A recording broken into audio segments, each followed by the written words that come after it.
because because he doesn't want the Ethereum seekers to be like, earning all these high fees off of hexagons, or if it was more, about something else, basically it was about maybe BankX, like having a sell wall or something. So it'll be really interesting to see if that matters, because we're already, I think, back towards the price of HEX that it was like before the Richard Fudd tweet. And so I could really see it going both ways, which is why I think that's why I think the market isn't valuing them the same right now. It's because there's kind of a founder FUD risk there. And yeah, so that creates an opportunity and a risk and a reward, or a risk and a punishment for people who choose wrong. And the community kind of got fractured about this and then healed, and so that's why today we're celebrating both chains and both HEX smart contracts, because they're both 5 years old today. I think Richard I bought the same amount of EHEX and PHEX in dollar value, and I staked it Quattro Cinco. So nice. I did my part. I think Richard said that the community decided that the value is different because we set up the liquidity, and he's not providing liquidity. So we decided that it is this way, and maybe he just gave it the killing blow for us to have cheaper prices, and now it is again up to the community to decide what we want, and the liquidity basically is the decision itself. And if the liquidity and the prices are back at I don't think Richard or the OA bought or that Richard or the OA sold any EHEX. So he didn't decide in that regard. It was people who were deciding to buy or sell. So that's another thing that in a lot of ways this is what we decided to make it. And so far it seems like there are lots of people in the community that either don't mind bringing EHEX along for the ride, or they insist on it. So it seems like people have been getting along so far on this stream for the first 15 hours or 20 hours, or I guess we're 20 hours in. So let's not let's not have a huge breakup here in the home stretch. But yeah, I think it's a perfectly reasonable topic to talk about, because it's it's been covered so much, and I don't know.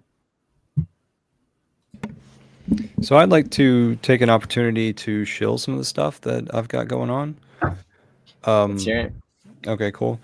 So I'm a part of the postcards group. We've got a Telegram group that's t.me/hex postcards. We've been sending out hex postcards for, I don't know, maybe 2 years. We'll take donations, and if you want to be a part of the group, please come and join. If you want to be a part of the designing or any sort of marketing ideas, the discussion, every once in a while we run contests and give away crypto prizes for design work of both side A and B of these postcards. We don't have a competition going on right now, but let's see. We have a website that's hexpostcards.com. Is this true though? Isn't there always the puzzle competition going on? Oh. Hold on.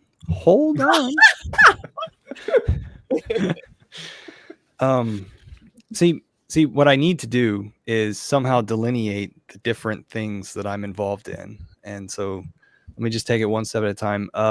At hexpostcards.com, up at the top, you can find a donate tab. And there you will find addresses on both Pulse Chain and Ethereum, and then also a link to our Patreon.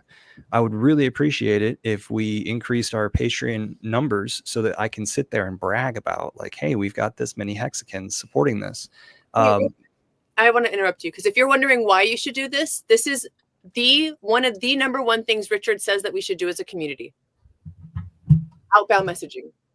The direct mailing, he's all about that. And I know people disagree, That's something I've heard Richard say over and over and over again. This is very important. And if you want to Yeah. hear him saying this in audio format, we've got it both on the website and on the Twitter handle, Hex Postcards.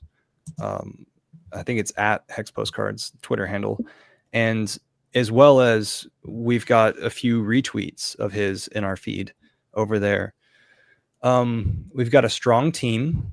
The team was initially created with the guy who created Hex Daily Stats. See, he hears what Richard says, and then he starts working on that assignment without any further instruction. He teamed up with, his name's Togash over here in Texas. He teamed up with a guy named Philip Banks, who has done printing and mailing as a business, and he's doing it at no profit for our group. Whenever it is that we choose to use him, sometimes we've chosen to use other people. We also point out on our website other printing options so that you can understand that there's a variety available. Printing, you just upload your imagery and pay the fee, and boom, all the work of the mailing is done for you.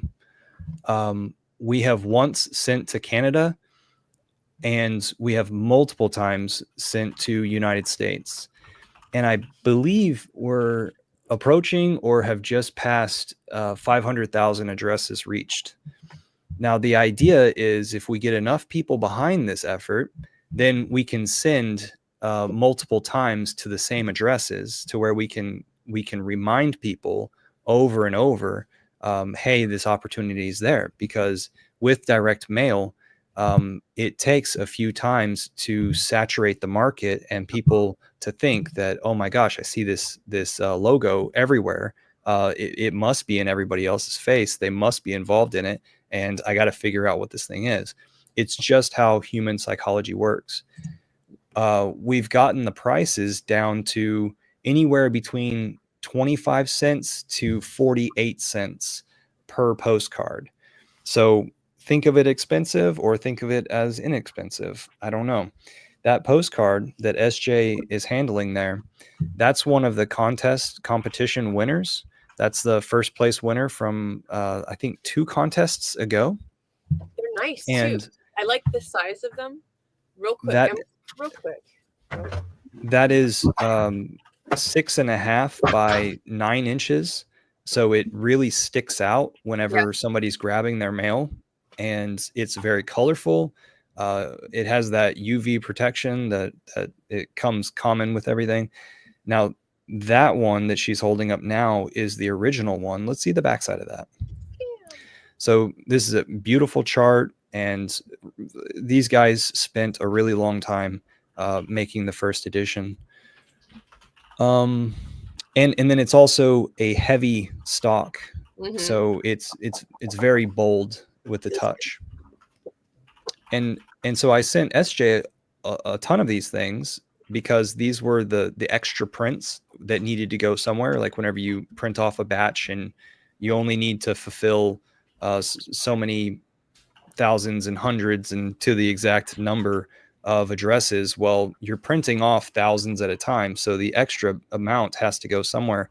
And I had been stacking them up at my house. And then SJ said, well, you're doing Ubers, right? You're doing something that's interacting with people. And while it is that you're having conversations with people, you would like to introduce the products to people. So those are onboarding tools. Did you want to say anything else about that? Oh, just that it's great. And I because I travel so often, I'm able to also give them to additional community members so they can pass it on as well. Yeah, at meetups and stuff. And like, keep in mind, Richard has said that with all this gatekeeping that we've experienced, you can't gatekeep the mail. We paid for it to be delivered, and it's going to be delivered, and it's going to get in people's faces. It's going to get in their houses. It's going to get on their tables and sitting around. So that's one thing. Now, separate, and all the donations go straight into the mailing. We take no profit whatsoever. We're all Hexicans. We're doing this because we want HEX to succeed. Everybody in that group list was a part of the AA lobby. So that's how long we've been a part of this whole thing. So does anybody have any questions before I move on to another thing? That's great. Crickets. Awesome job. That's incredible. I think that that's a super powerful tool that will continue to make a huge difference in onboarding. I mean, one that I won't name specific names, but there have been some influential people who have come in through the postcards, and possibly even more. And so, yeah, I'm also really excited by how the community has collaborated together in order to make that more and more successful over time. Very cool. So another thing that I'd like to bring to the community's attention is, and thanks so much for allowing me to do this. This website that I have right here, mailhex.xyz, that forwards you to a Twitter account that I created that's mailhex, and also my Twitter account, which is EcoBuilder, which is this other one here. What I've been doing is offering free cards and stickers related to HEX. So here's a bumper sticker. Here's an example of a smaller sticker that's the same design. Here's an example of a business card with the Monopoly guy on it. He's running 2 HEX. The community helped me design these, by the way. And then we've got a HEX Scout sticker, so forwarding people to the app. And then this was my original one where I love the black background with the HEX logo, the QRs, which are very simple because that says there's a guide and then also the product. And then on the back side, I say that these are audios, but these are awesome videos that highlight Richard and HEX. So introducing people to Richard as well as HEX. And this is so that, if you find somebody that's just chilling throughout their day, you run into them out in the wild and you say, hey, would you like to learn about crypto? I've got these QR codes that you could scan and listen to passively as you're going throughout your day, like maybe you're driving. I think there's great potential for those people who listen to podcasts to then take the opportunity to put more things in their ears. And then I also have another card here for the DeFi puzzle, which is another thing that I wanted to tell you all about. DeFi puzzle is where I put 1 million PHEX in a wallet that is only protected by 12 words. It is meant to be cracked because I had AI interpret the 12 words and put or to convey those 12 words into a piece of art. So the AI image that I have at DeFiPuzzle.xyz, as well as on the Twitter account, DeFiPuzzle, it has the address where you can see the PHEX available on the blockchain, as well as this official image. There's only one image for you to look to. And it's not that I have like small words written like you go find Where's Waldo. Instead, the image conveys the 12 words because some of them are adjectives and some of them are nouns. So just keep in mind that it's the AI that created it. And here and there, I've given clues in videos, and I actually gave out a clue just last night because Crypto Claus has been after me for some clues, and I was like, "Hey, catch me whenever I'm drunk," and she was like, "Ha ha ha! No, seriously, you need to give us some clues." So I gave you the first clue, hashtag DeFi puzzle clue. So that's what I'm incorporating with the free packages that I'm sending out to folks. Anybody who's willing to give me an address to send this stuff, I will happily pop that in the mail, and worldwide as well. It doesn't matter worldwide or not, because I've got these cool stamps right here, which are US Forever Global stamps. these poinsettias on them. So no problem. And I'm able to fit everything within an envelope. So it's just a nice, simple send. And I What's believe the that's value at right now? the value of that a million hex is what 24,000. Yeah, play around. Okay, so here's another thing on that topic, is that we're having it to where the prize is hex. So people's eyes are on hex whenever they're playing the game.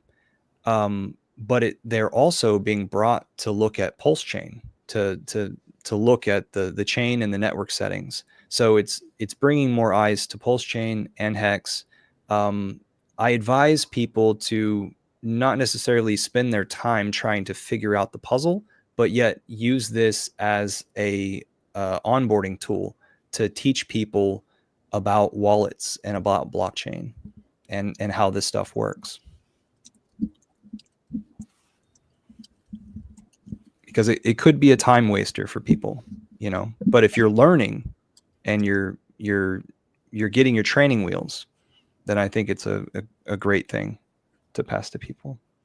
So I have sent out in these envelopes, I've sent out at least 585 addresses, and 300 of them were done just recently. And so I appreciate everybody who has trusted me with that. I take security very seriously.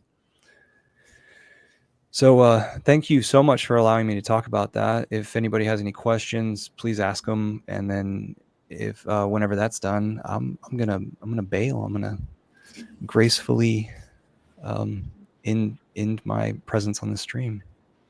Thanks for having me. Right on. I just wanted to mention I got a package from you sent out with a heap of Hex business cards and the DeFi puzzle cards as well, which I've given out, and some stickers that I've very carefully placed around the place to get in people's eyes. But I love what you do, and the fact that you were just you just sent that out to me, no worries at all, was just such a great thing. So thanks for doing I guess what some people might see as a bit more of a boring side of things, where you're sending things out in the mail. But I agree, it's very, very important, and can't be gatekept. So yeah, thanks for what you do. And what I've done is I've done what I can easily do, which is graphic design and getting something printed and organizing a mailer that gets to you. Now, what you're able to do is boots on the ground, utilizing these tools to have conversations in your local area. So I'm giving you the tools, and you're able to go and have the conversations and streamline that stuff. And I know that Hex Deck is one of my recipients as well, with putting bumper stickers on friends' cars whenever he onboards them. Whenever he's a chef and speaking with high value individuals, he's able to pass cards, get people some audio, or get people some flashy, like let's say business quality representation of what we're all involved in. Yeah, it's so good. Hey, in regards to the stickers that you sent, I quite like the hex.com smaller stickers. I know that they're probably more expensive to produce than the cards and things like that. Is there a way that we can buy them in a bulk lot? Like a good stack of them? Yeah, so what I've been doing is utilizing stickermule.com, right. and just uploading it's very, very simple, uploading images that you get from maybe myself or DOSBomb's Google Drive. You could grab just an image. Let me post that, by the way. I'm gonna post it in the chat. We were speaking about that just 2 hours ago whenever DOSBomb first came on the stream. There's a cool thing at stickermule.com where there on their homepage, there's a button that says get samples, and you're able to get 10 samples for $10. That's including shipping of anything that's about this size. So like coasters, magnets. You're able to just try out an idea. So if you've got some like meme about Hex that you would like to see on a magnet, and you're not interested in buying a $200 bulk 1,000 set of it, then that might be interesting to you to just do that. That's great. Thanks for that tip. I'll get onto it. Yeah. Matty, I posted the message in the private chat if you want to copy that. Old timer computer. Yes, We I can't hear will. you, Matty. I will ship to Europe. No problem. What is this you want me to share? And you want me to share it in the comments? Yeah, for everybody. Okay. It's the link to the Google Drive on my Twitter. Awesome. That has all the colors, the definitions, the exact hex colors, the exact sweet. pulse colors, all Beautiful. the schemes. It has Awesome. all the stickers, and it has all the logos of a lot of coins and on the main chain coins and so on. It's everything, a giant Google Drive with all the designs that we have and some additional photos and so on. Awesome. Very good. People will hopefully bookmark that and put it to good use. So we've got 2 people joining us, Hex, Deck 16, and Money Gang Crypto. Anybody who's on screen right now is welcome to broadcast this to your audience on X or YouTube. And that's much appreciated. And Eco Builder, thank you so much for everything you're doing for the community, and both online and with the physical print stuff. Really rocks. Thank you. And I see in the comments, Billy, thanks so much for being Patreon. Spider, thanks for being Patreon. And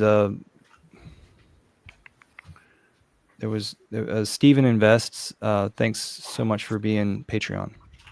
I'm Awesome. also a Patreon, and I want to say real quick, Ego, I'm super proud of you, because a lot of things that you do, you've done for a long time, and I'm just starting to see you come on and talk about it and share it more and be more vocal about it, and I like seeing that. Proud of you for doing that. And I also have to take off, so I want to just say Same bye here. to everybody. Thanks Yeah. so much for being on, guys. Appreciate you. Take care. Thank you. Go. Next time. 5 I'm years. gonna dip out as well. Hello to Dipcatcher. Right. Hello to MGC. Peace out. Hey, Hey, what's up, everybody? And I heard it's a rare item that you have in the back on the wall now because he's missing in action. Everybody have fun. Enjoy the next 3 hours and 15 minutes. And see you in 5 years, I guess, at the very least. Bye. Fair enough. Hopefully before then. Awesome. So we have our 3 new guests on screen here, including Dipcatcher. Welcome. Happy birthday. What do you consider the first day, actually? Is it contract deployment date, or is it the first day that Hex staking was live, or was it the Bitcoin snapshot? I just panicked and hoped nobody would call me on it. Does that count? Yeah, I guess. Because that's kind of, you know, I can't remember exactly the date, but I remember, I think the snapshot, it was over Thanksgiving weekend of 2019. And so I think that was sometime in November, actually. Well, Dipcatcher, you may be uniquely positioned in this panel to like educate people about like the pros and cons, particularly the cons of doing a max length stake at this point. Do you want to make some comments on that? Yeah, sure. I guess the kind of probably my biggest contribution to the Hex ecosystem was the stake pool assets. So there's Maxi, that was the first one. That was a 15-year stake pool. It had something like 2,000 participants. And then Deci, Lucky, Trio, and Base. Those are 10, 7, 3, and 1 year stake pools. And those were made mainly to solve the problem of gas fees for end stakers. because every single time you end your stake, it has to calculate your yield over the duration of your stake.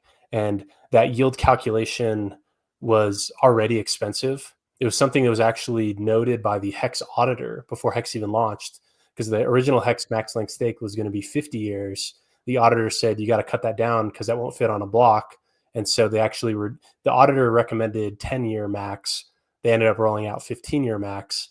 So it was kind of already a known issue that the end state gas calculation was it filled blocks, and so the gas was kind of already bad. It got worse during a bull run, and then it got 3 times worse when there was an upgrade to Ethereum, which caused this one particular way of reading and writing to memory, or to storage specifically. It caused that to be 3 times as gas intensive, and so there are a couple things that kind of swirled together in 2021 that caused gas fees for ending stake to be pretty high. And the longer that HEX stakes are, the more it costs. Every single day is more. There's a calculator that I built that kind of shows the math behind it. But basically, there's only enough room on a standard Ethereum or Pulse chain block to fit 2 max length stakes. And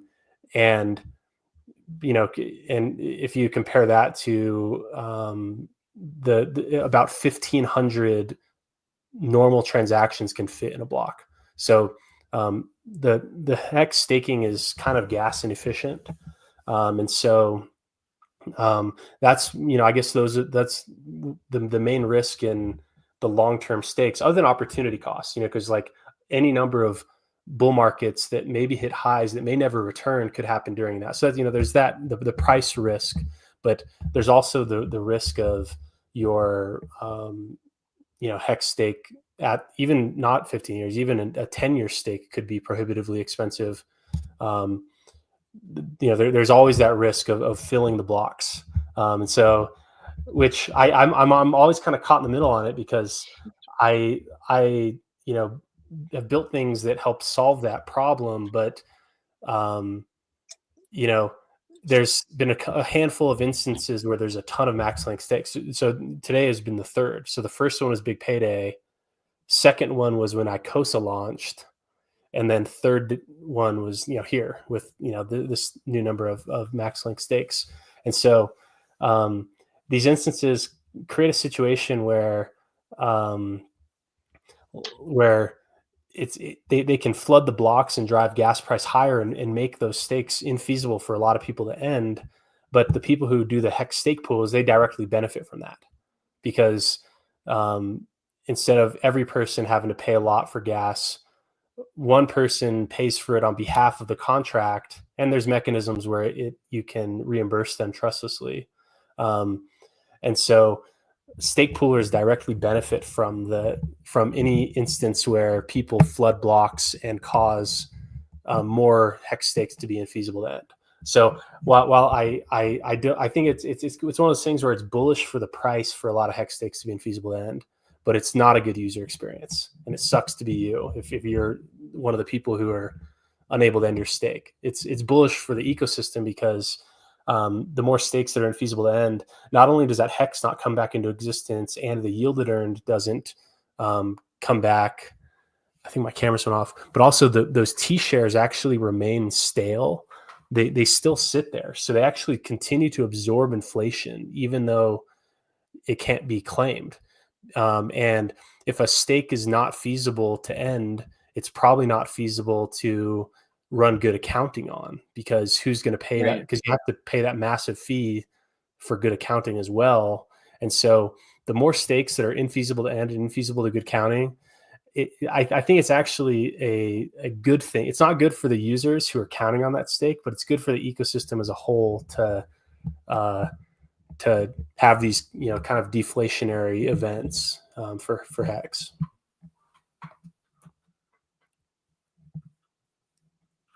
Interesting. And I guess after 175 years, then the game's over. Yeah. So I remember hearing that early, even before HEX launched, something about, which I didn't understand at the time. I didn't understand any of that at the time, but he had noted something about that. And it was the choice of what type of unsigned integer like how much memory per unsigned integer. So it's like uint 16, like, you know, so that's like a number with 16 spaces. And what that comes out to is a day 175 years in the future where you will no longer be able to end your stakes. And so at that point in time, the hex supply will become fixed. And so it's kind of like Bitcoin. Bitcoin's supply stops being emitted at what, like 140 some years in the future, 150 years. And so it's kind of like that, where there's a point in time where you can earn that inflation and then it will become fixed in supply.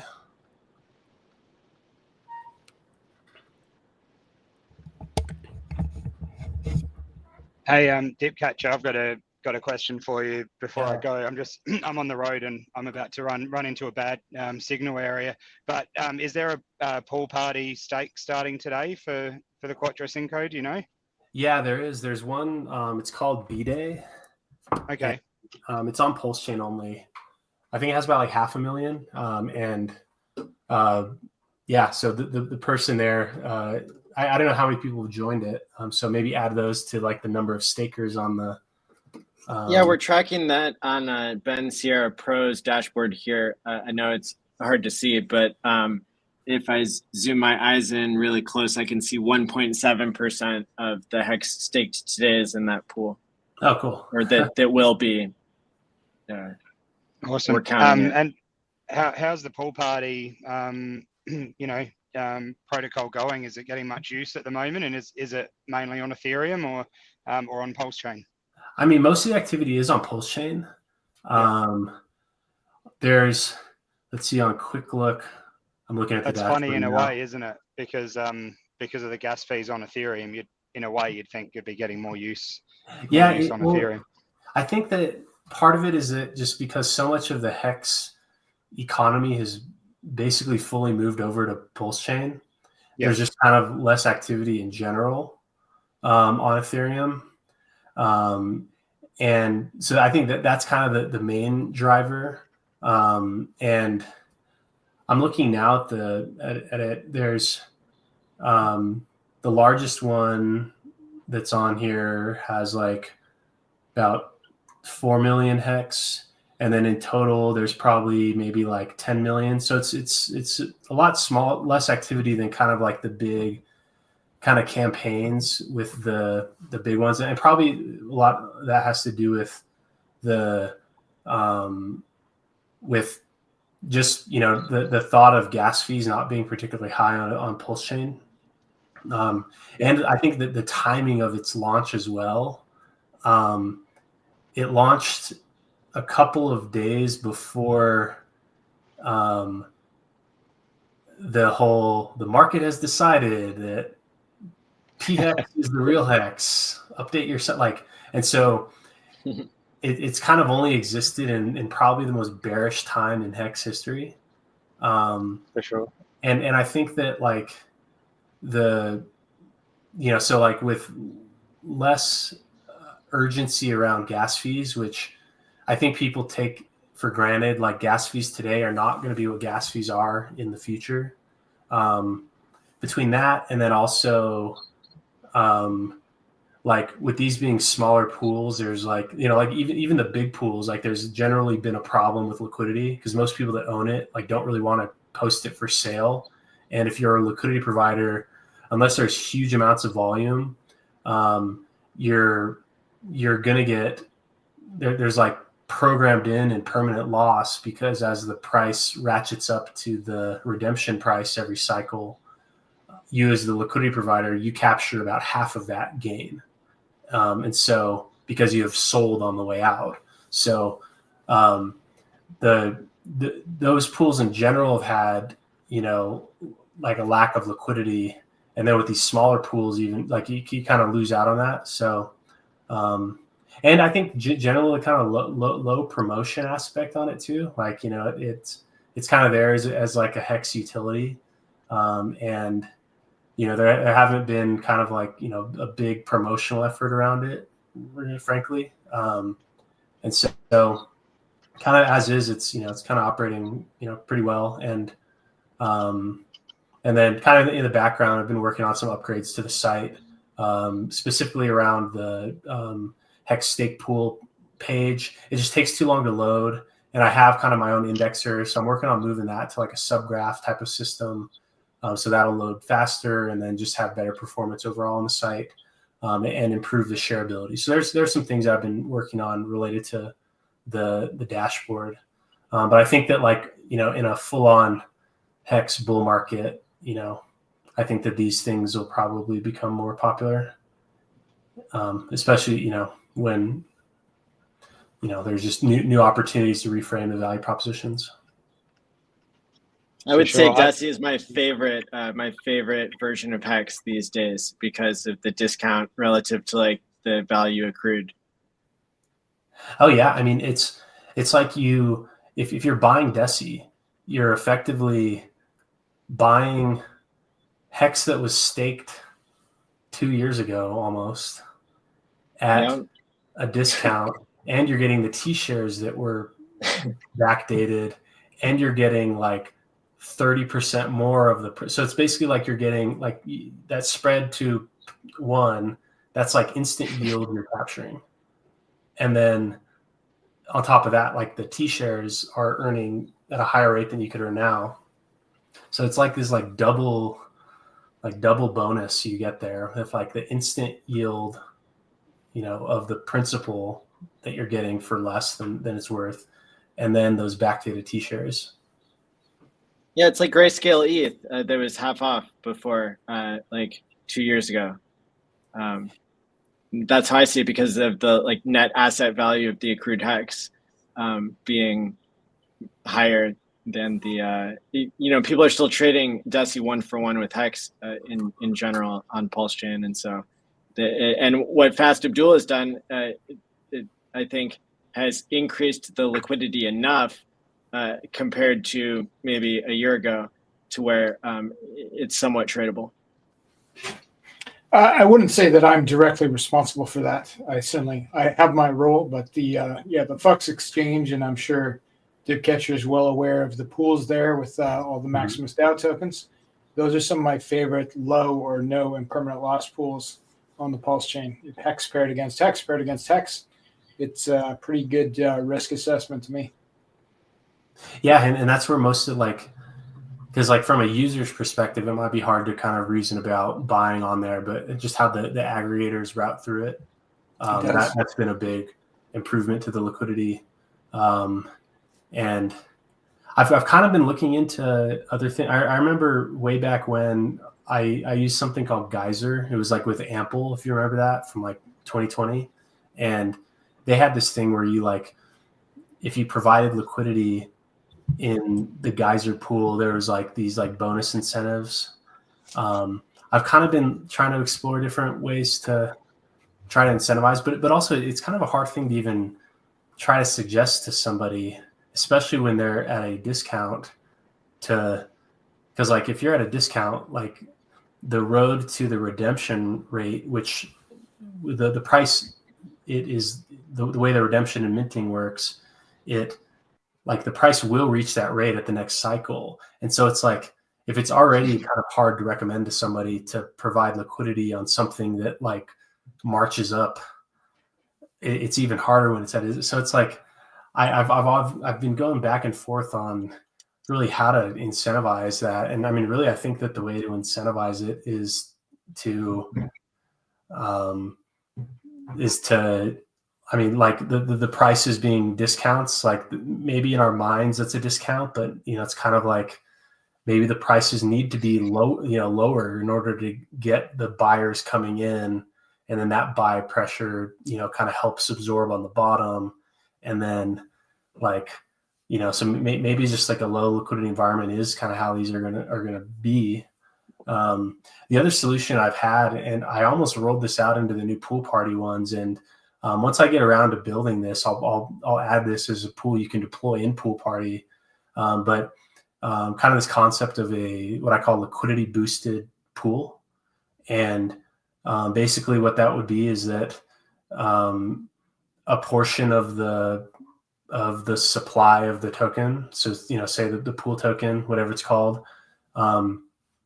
a portion of that supply is allocated, say maybe like, 8% of that total supply is automatically listed in a V3 position spanning between 1 to 1 all the way up to, 1 to, or up to the estimated redemption rate. And so in that situation,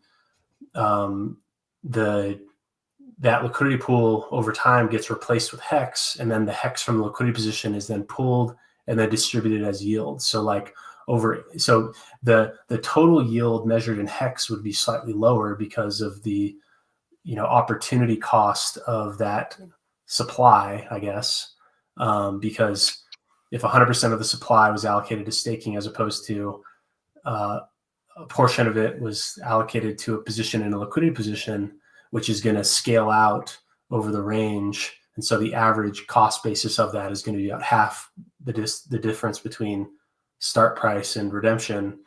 Then so there's those pools that have slightly less yield, but then they would be much more liquid. And the liquidity wouldn't necessarily be like, the risk of that liquidity isn't necessarily put on any one person. It's kind of put on everybody.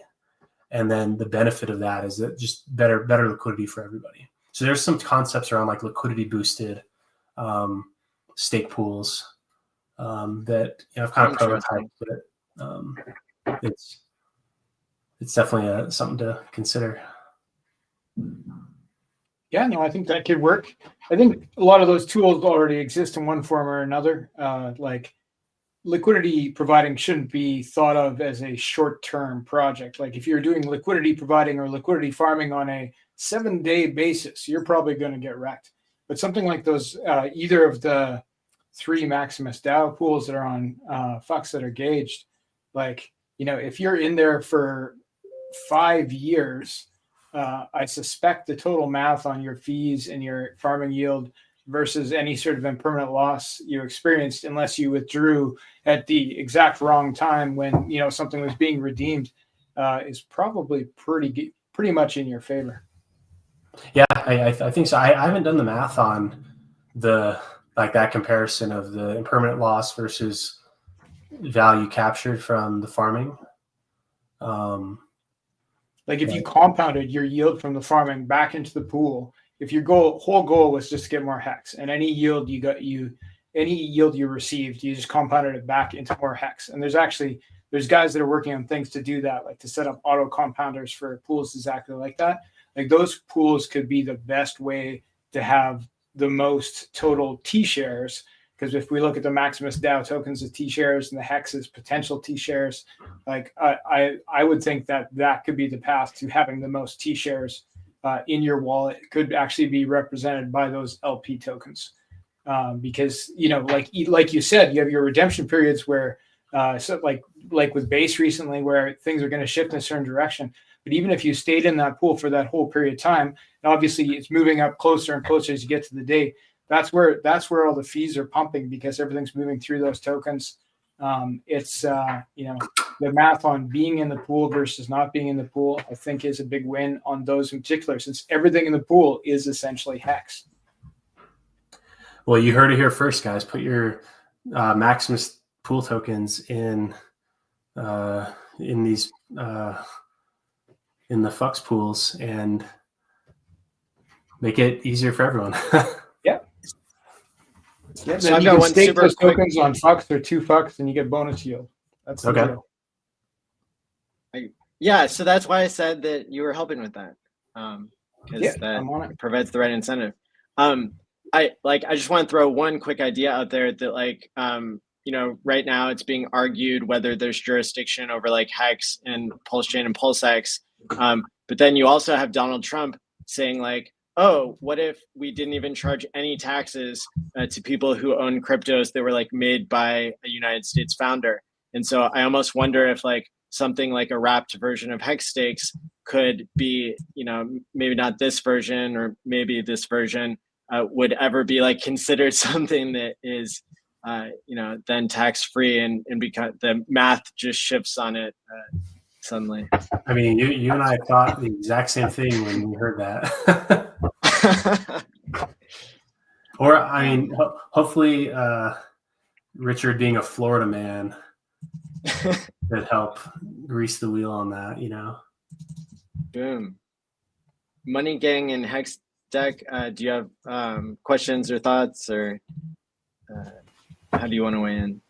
Well, I would say, if anything, Richard has the right lawyers to figure out the code for taxes and crypto and stuff like that to make it beneficial to his followers.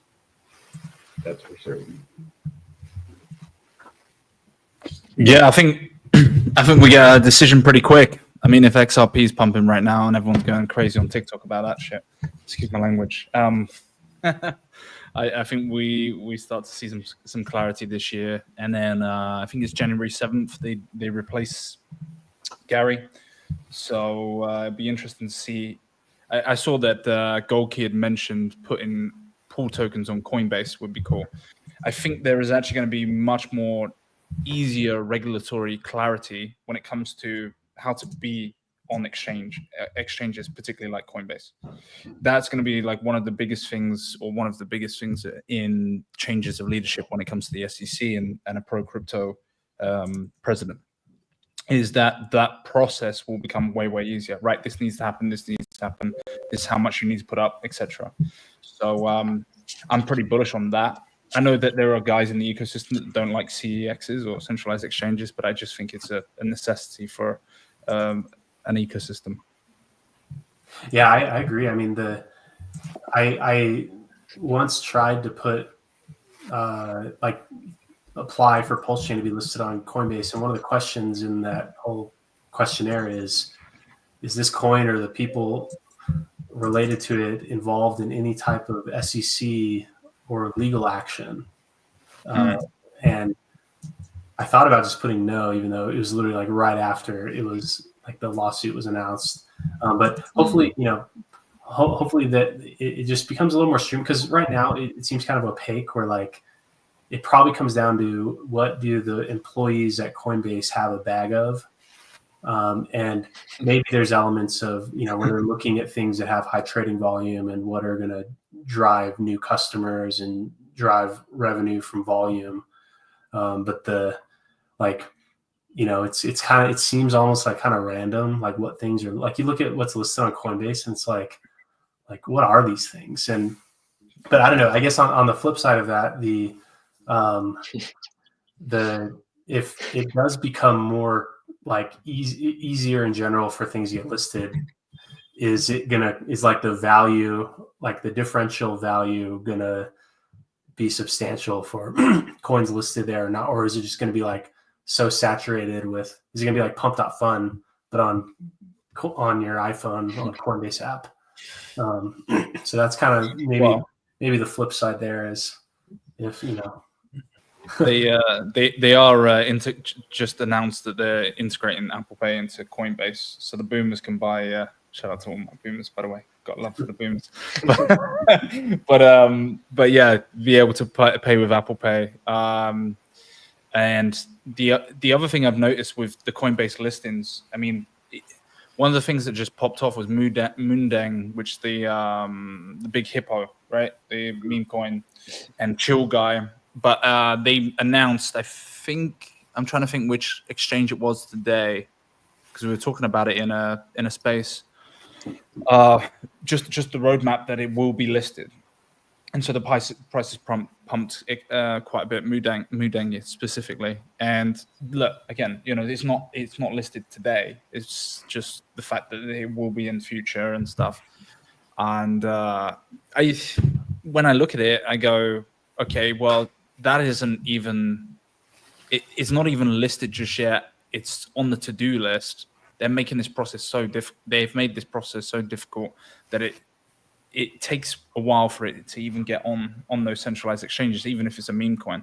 And all they care about right now is they have been just focusing heavily on meme coin listings and stuff like that, just because the narrative is that at the moment. Obviously, that'll change down the line, but yeah, it's interesting to see what will happen come January 7th, and then how the SEC kind of handles it under different leadership.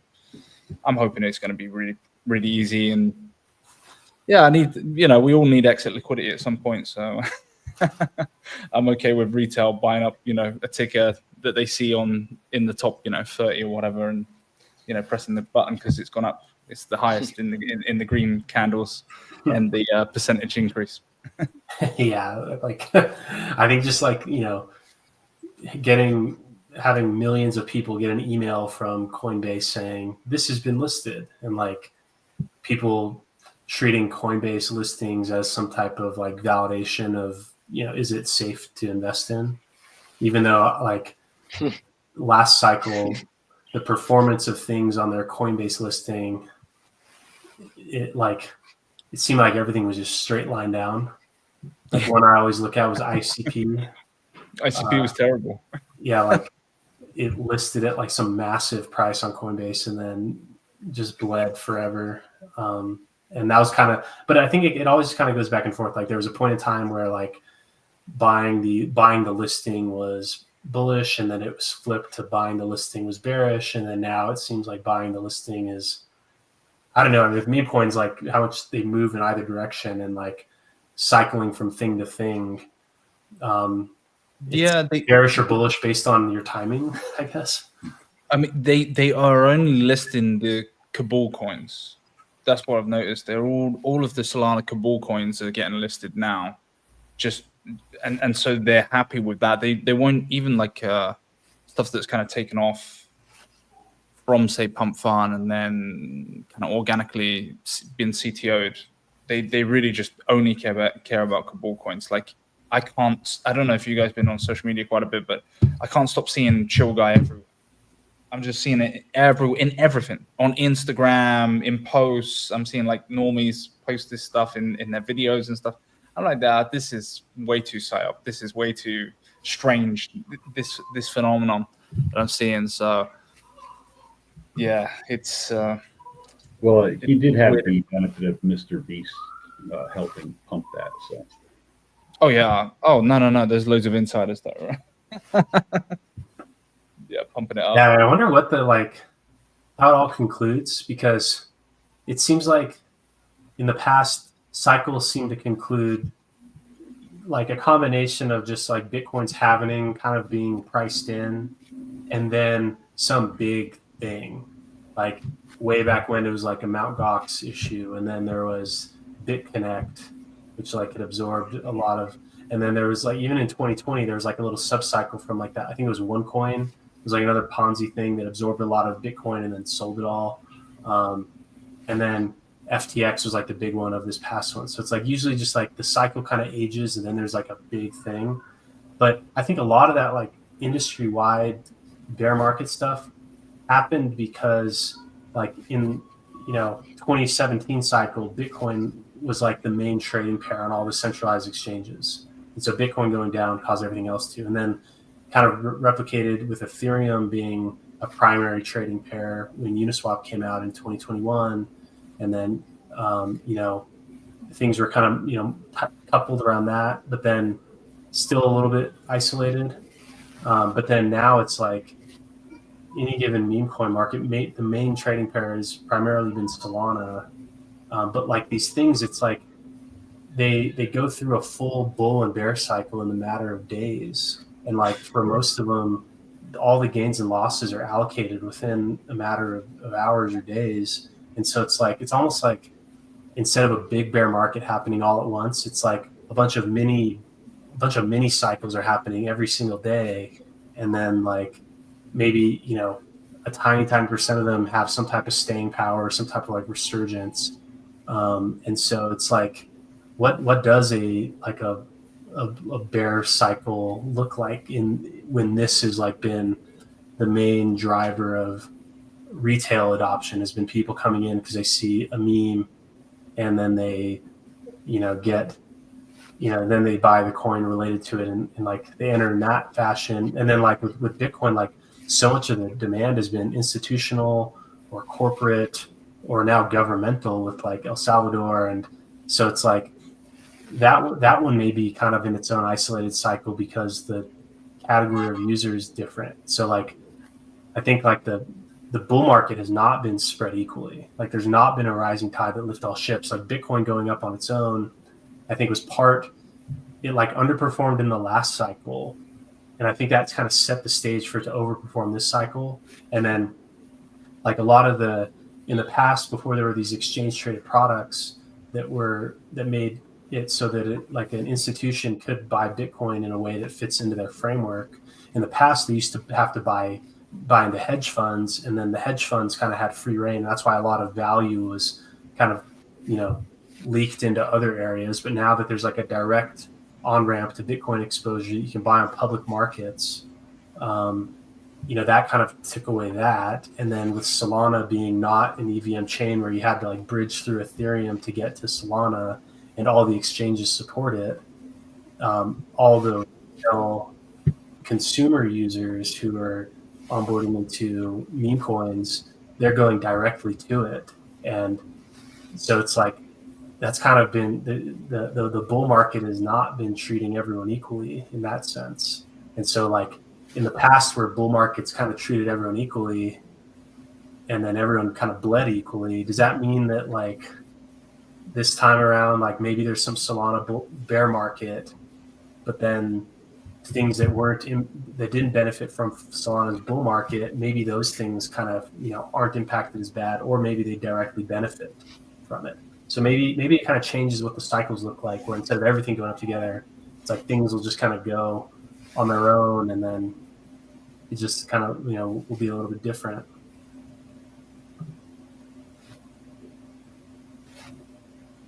I know Solana's hurting right now with this XRP push. So yeah, man.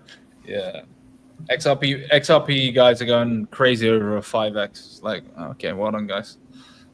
I mean, it did like 7 years. Solana reminds me of Bangkok in Thailand back in the military. So. Oh, man. Bangkok nowadays, bro. But hey, we've got the best meat, because HEX is the better Bitcoin. So there you go. Yeah. I like the fact that. So at first, I didn't like the split in the community, but what I've noticed now that there is a definite interesting like split in kind of perspectives when it comes to like, hey, I'm more PHEX advocate versus EHEX. So what I've noticed is that the guys who are really into EHEX right now is kind of more of the guys who are into the more Tropa kind of PDI ecosystem, that kind of more speculative plays. The guys who are more into the mystery and what could happen and all of that kind of stuff. And then, PHEX is doing what it's doing, and people are like, hey, this is what the market has chosen. But I just like the fact that those two sub communities have kind of formed, because like any good two good companies going at each other, as per se, competition breeds success. And so that competition, in a sense, even just between the split of the two tickers, has been beneficial. And we're starting to see that as well with price increase on EHEX. For example, we had that 40% increase the other day. So I'm like, hey, I like this. I like where this is going, because at first I thought the split was going to be really detrimental. Obviously, the split in economic energy between multiple different coins, you go from a singular coin to multiple different coins, etc. But I like that there is maximalism on both sides. And I also like great point.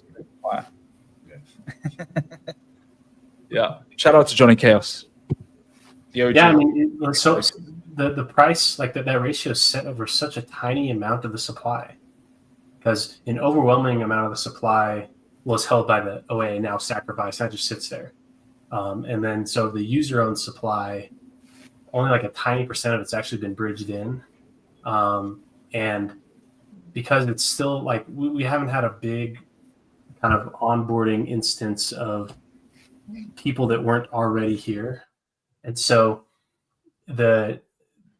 all that is, and because there's so many now competing assets on Pulse Chain, it's like we've really only seen what that ratio did during a time when one part of the users were trying to just like drive full adoption into Pulse Chain, so they kind of did that.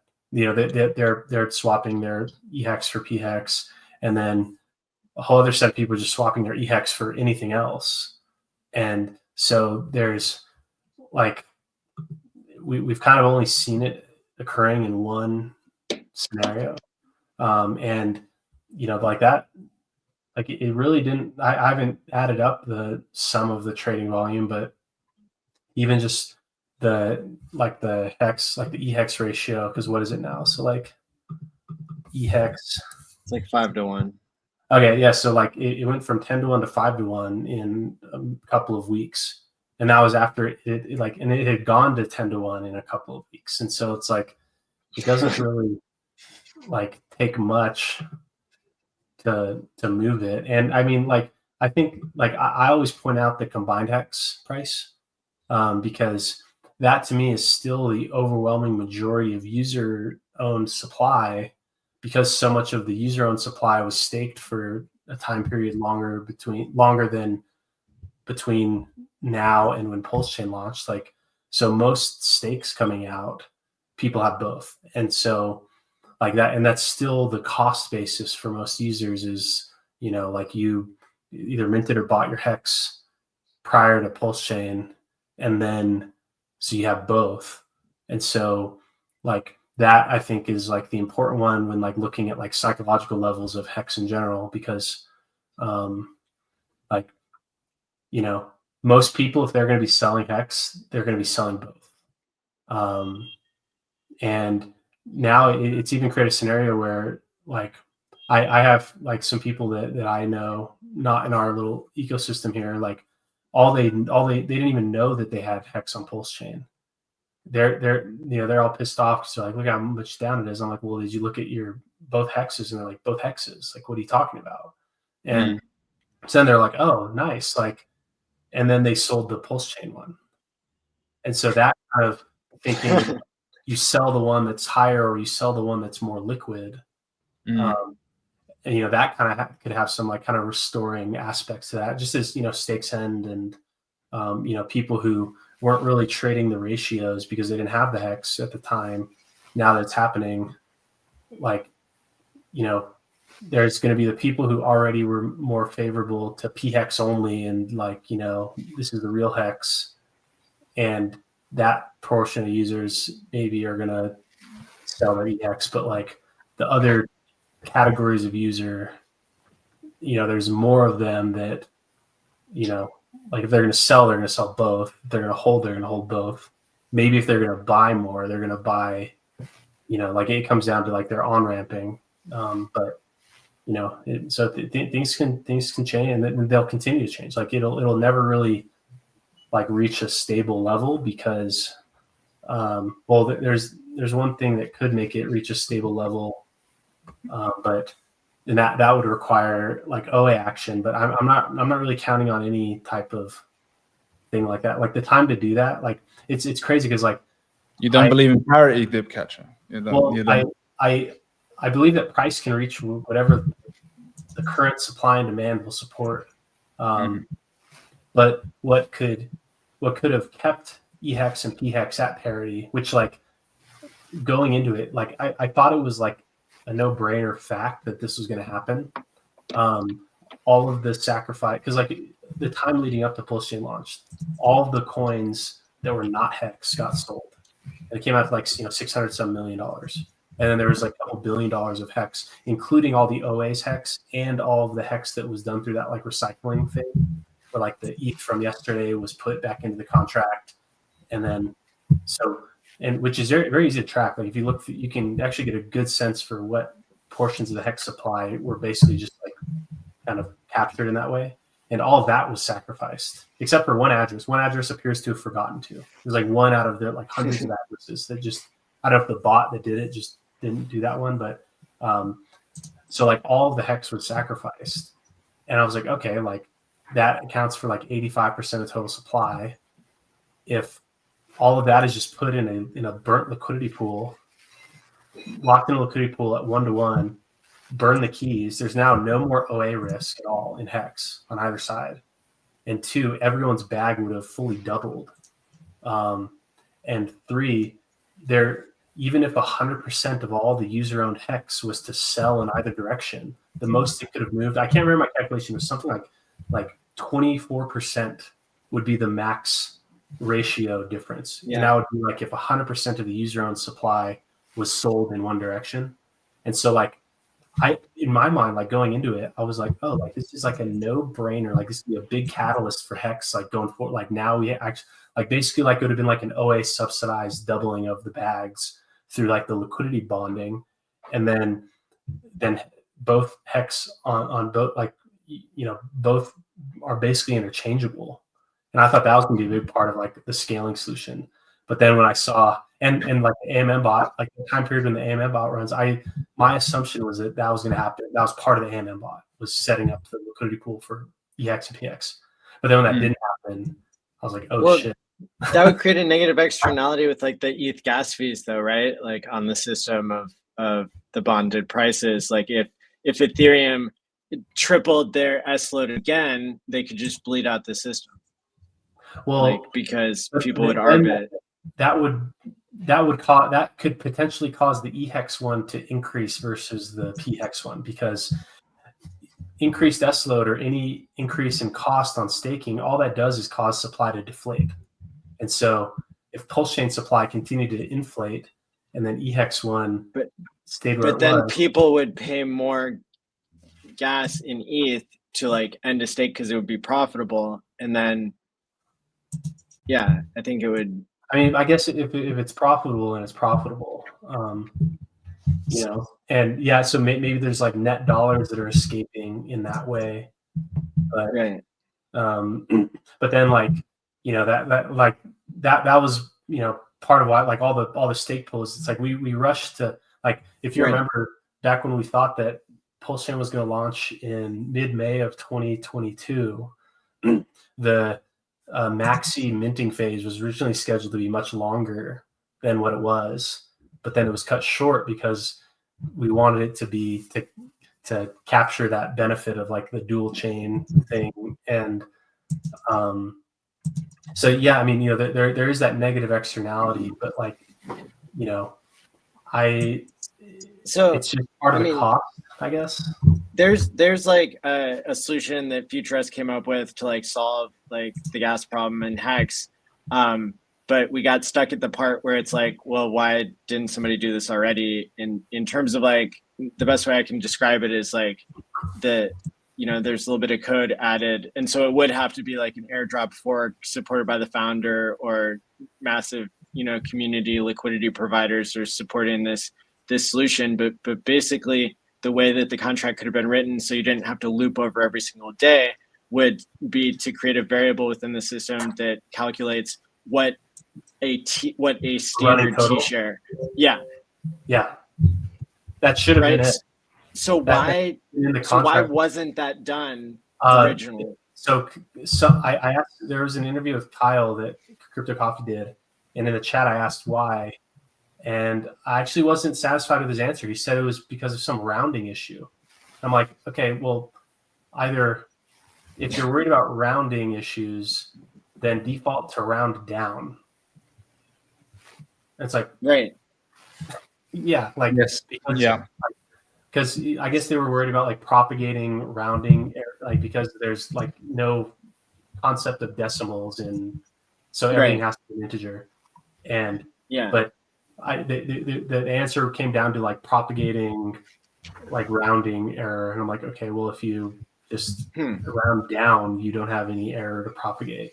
Maybe it didn't give them enough precision or something. But there's enough that like you solve the precision with just decimals, like, or just like, you know, if you're, because it can only impact 5 units. So the minimum decimal, like if it is rounding, then that rounding only applies to 98765. So there's 5, you know, units that could be impacted by it, and those are like 8 decimals down the line, like, because there's 8 decimal places in HEX to match Bitcoin, and so like I didn't think the rounding was a good so was the goal to create Pulse Chain all along?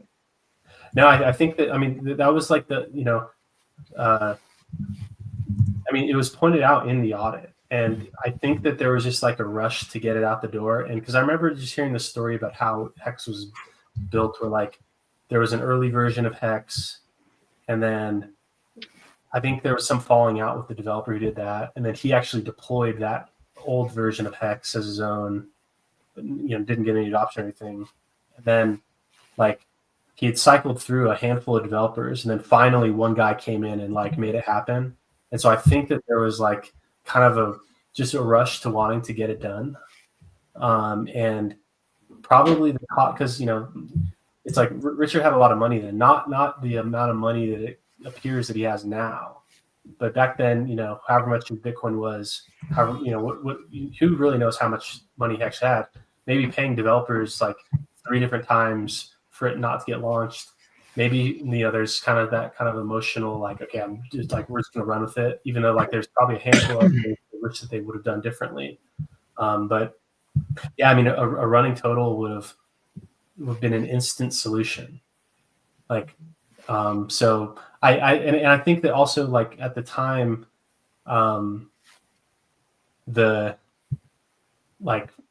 maybe they just weren't really thinking about the gas and like blocks. I mean, they obviously weren't thinking about block size at all, because the version of the contract that they had put forth to audit, the max length stake wouldn't have even worked because more gas. So like, I don't like, maybe those intricacies of it, it's only visible in hindsight. Like I think at the time it just didn't even occur to them.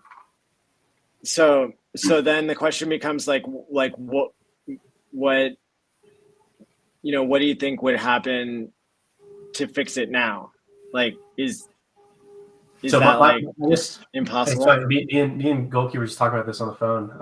Talking about like what like a, and this is why like I've said this on Twitter a number of times. I always bring this up because a lot of people say that the reason why Pulse Chain launched was to save HEX staking.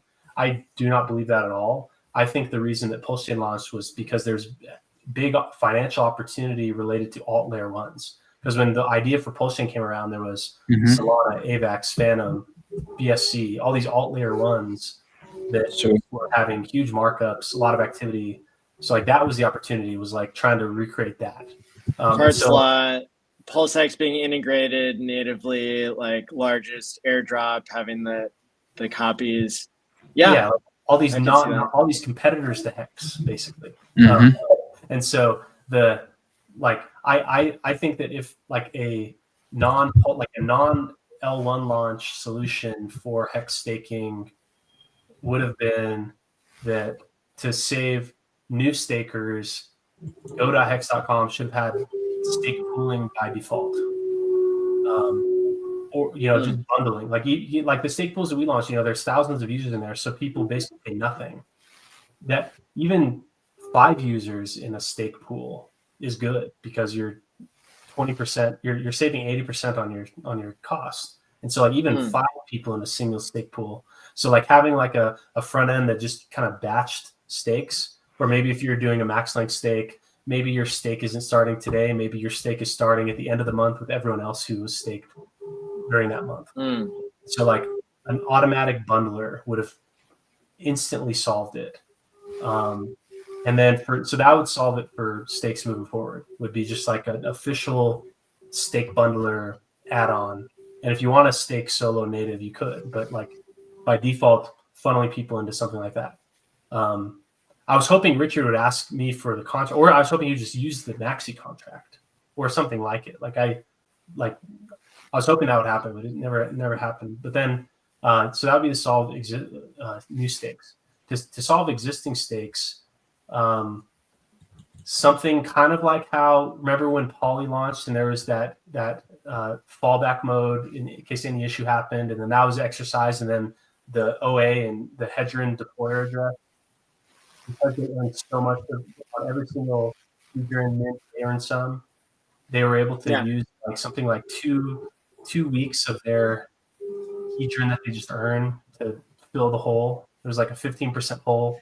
They just filled it, subsidized it with like free supply that they got. So like the OA gets so much from the end stakes, and there was so much that was just minted out the gate. There could have been like a giving tree contract where like if your HEX stake was if you didn't end your hex stake, if you bled it out, you get paid as a bled out extra, like an extra bonus payout for letting it bleed out. Yeah, that'd be cool. Like the amount of hex that was staked at the time was like probably 8% of the total hex owned by the OA. And so like, and the amount of stakes that were truly infeasible to end is probably maybe half of that.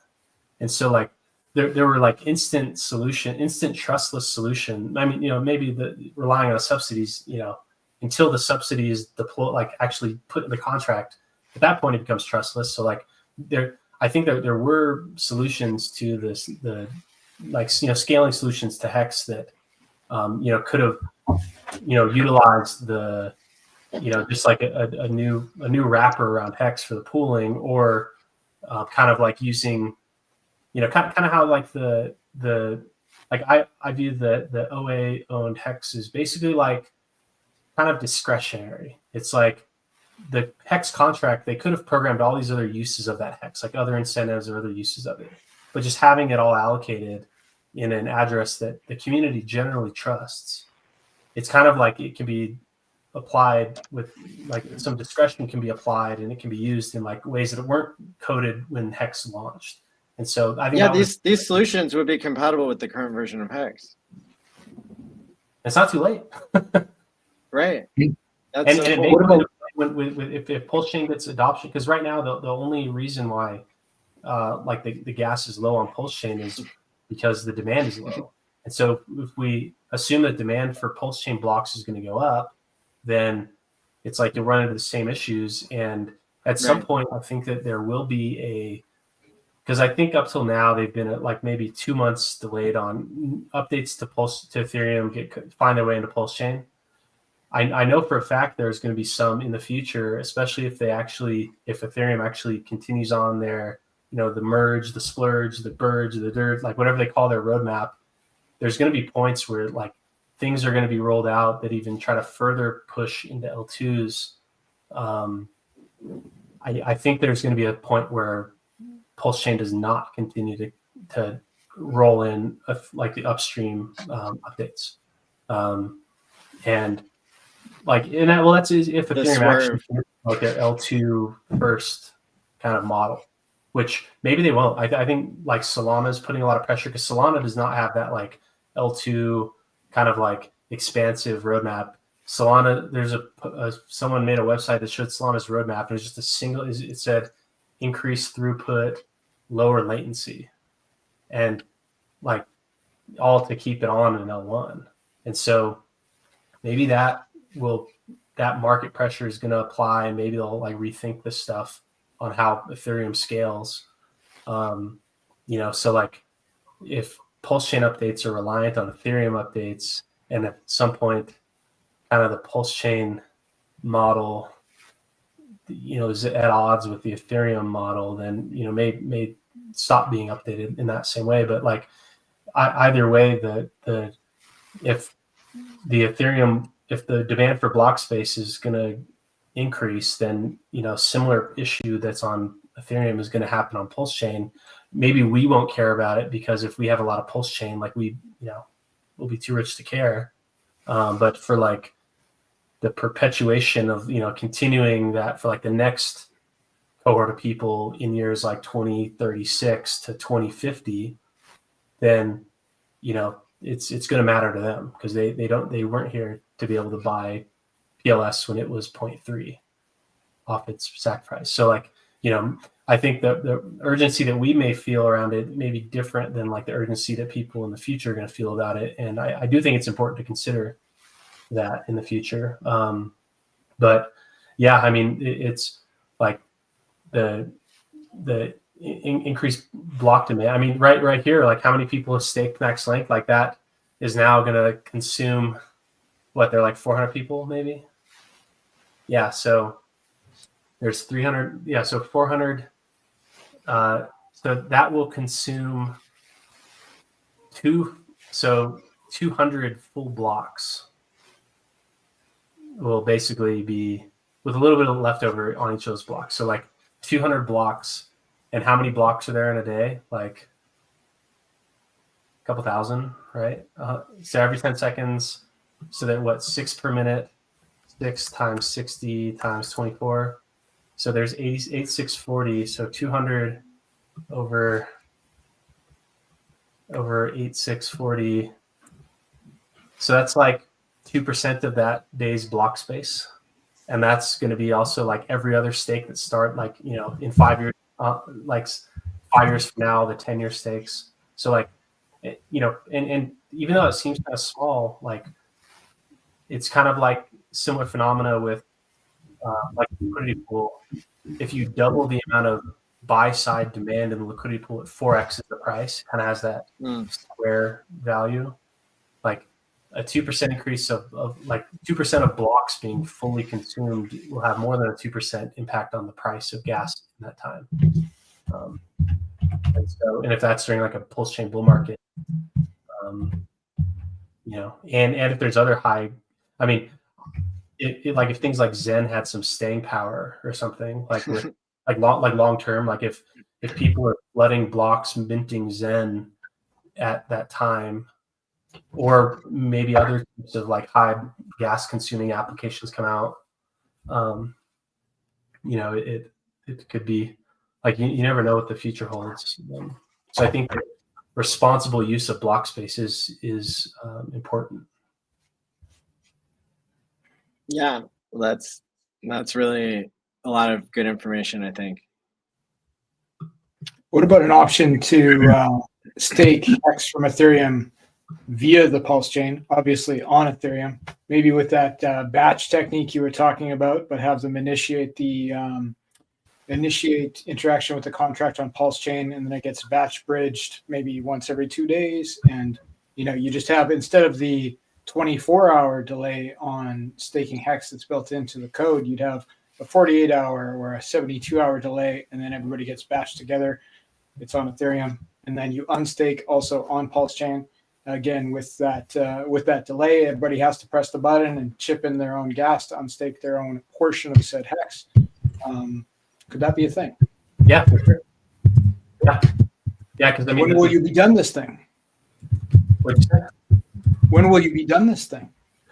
I've talked to Brett about like how to, because like the bridge is designed for like, you know, but it's not just bridging tokens. Like it's actually it's called some Omni Bridge communication protocol. Yeah. So like any type of data can be transmitted. So I've tried to think of a couple different solutions to it. I do believe a contract can just run the bridge function, and then so you just, you know, you just deposit your HEX into the contract. The contract will bridge all of it. The contract will stake all of it, and then the reverse when it's, you know, on the way back. Or you could even do it where, you know, you bridge. I mean, I guess that would kind of diminish the value, because then people just bridge their HEX and then, you know, stake it there. But like you could even do something where you like bridge where you bridged your stake pool token and you could redeem on the other network. Well, I mean,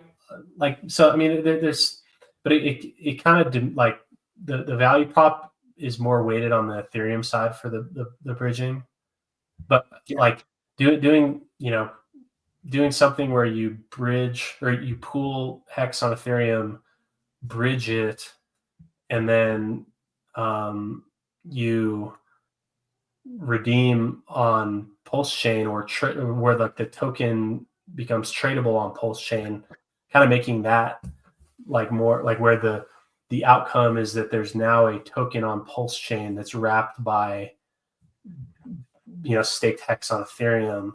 That probably makes more sense than trying to get everyone to just now bridge their coin over there. Totally, like it's all about simplicity. So if like there was a protocol on Pulse chain where you could stake your EHEX and you had to press the same buttons as if you were staking your PHEX, and the result would be effectively the same, maybe with that 48-hour instead of 24-hour delay. And then you'd come back in 5 years, 1 year, 15 years, and press unstake on that same protocol on the Pulse chain. You know, I think that could appeal to the masses. That could be a parity argument. if it could be done. Or even, the other solutions to this are to tell people that they don't need to stake. Like, and if like tribal Tanto, be careful, man. Well, no, I mean, the top performing person that I've ever onboarded, they bought their HEX at a very low price, and then they just didn't care to stake. They're like, I don't know what I'm doing. I'm not going to do it. So they missed big payday, but then they just decide that then the first time they look at it, it's October 2021. They're up thousands of X. And they're like, oh my gosh. And then they asked me, like, how do I sell this? And so they sold it. They didn't even think of staking. And that is lifetimes of yield. Right. And so Yeah. if, there's risk, but, you're kind of just trading one risk for the other. Like, the risk we've been talking about is like the risk of gas fees consuming a lot of your yield, and there's still the price risk. Like, it's like over that same period of time, you still have to tolerate that the price at the time your stake ends is higher than the price it was when it started. And so if you're already having to consider that price performance risk, you might as well just eliminate the gas and staking risk, because right now we're losing our narrative though if we push that as the tagline. We might as well be a meme coin. So I don't think we can take the utility. That may be more palatable to a newer, younger audience, or an audience that because it's like, I obviously love. I mean, look, I have a shirt that says International Staker Club. Like, I build staking solutions, but like, what I always think a better solution is to do nothing. Because if price can move, so since a couple of weeks ago, HEX is up 6x. So that the amount that XRP has just gone up 5x, and they're over the moon by 5x. Yeah, and they're not staking it. So with HEX going up 600% in a week, I think that's equivalent to now it's different. Now my estimates for end stake yield are higher than what I used to think. But my rule of thumb used to be that a max length stake would 6x your principal. Like a post big payday max length stake would 6x. Now I think it'll be higher. But maybe that means that a 12-year stake 6x is your principal. The price can move so much where the stake yield almost becomes a rounding error, because if price can move dramatically, it's like the stake yield almost doesn't matter so much. And you still have to take on and in some cases you have to consider the opportunity cost as a risk, where there's a huge risk that your HEX stake ends during a bear market. That during you might the round trip risk is very high in HEX, and so you still are bearing this price risk. And if you're already bearing that price risk, you might as well just maybe reduce the end state gas risk, reduce the round trip risk, and just hold your HEX liquid and hope to sell at a pump that's above some threshold that you could have captured staking. Your argument works in an all or nothing scenario, but I think if you were to look at a moderation approach, especially on Pulse Chain, where your gas fees are comparatively very, very low, you can stake part of your HEX, you can build a staking ladder, and you can keep some liquid. All are relevant choices, I believe.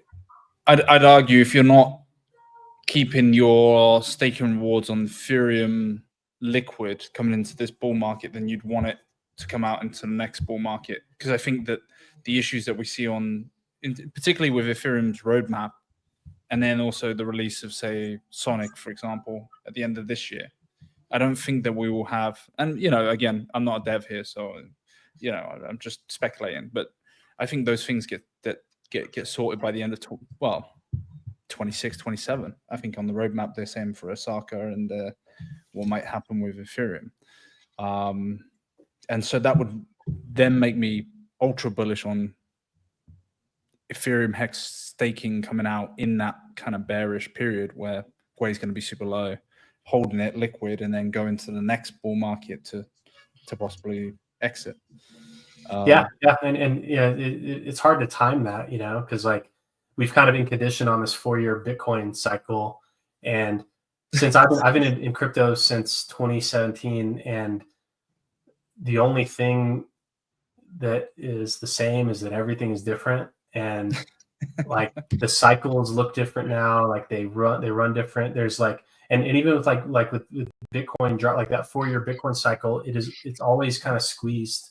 And I think a lot of it has to do with like now more than ever in Bitcoin, there are other ways that you can speculate on future price.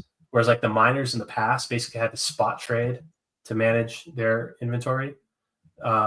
Whereas now, like they have futures contracts, they have options contracts, they have all these other mechanisms that kind of squeeze the volatility that used to occur just from spot trading to manage those positions from the miner's perspective. And so there's, the cycles kind of look different. So trying to time stake, you basically have to have stake ladders that end just every year or something, because like you never know like what, like the kind of intervals they may start changing, or things external to crypto may start impacting them. Like maybe now that there's like a new crypto friendly administration in the White House, maybe there's just like, and maybe it goes from Trump to Vance, like maybe there's like a 12-year like, and then it's followed by like a 40-year like death cycle, because it like maybe went straight up for too long, that it needs kind of like HEX, like leading up to Pulsion, like it almost went too high. I think that's why the HEX bear market's been so painful, because it just went so high. Like it went shockingly high. It's like it got euphoric, and then it went another 100x.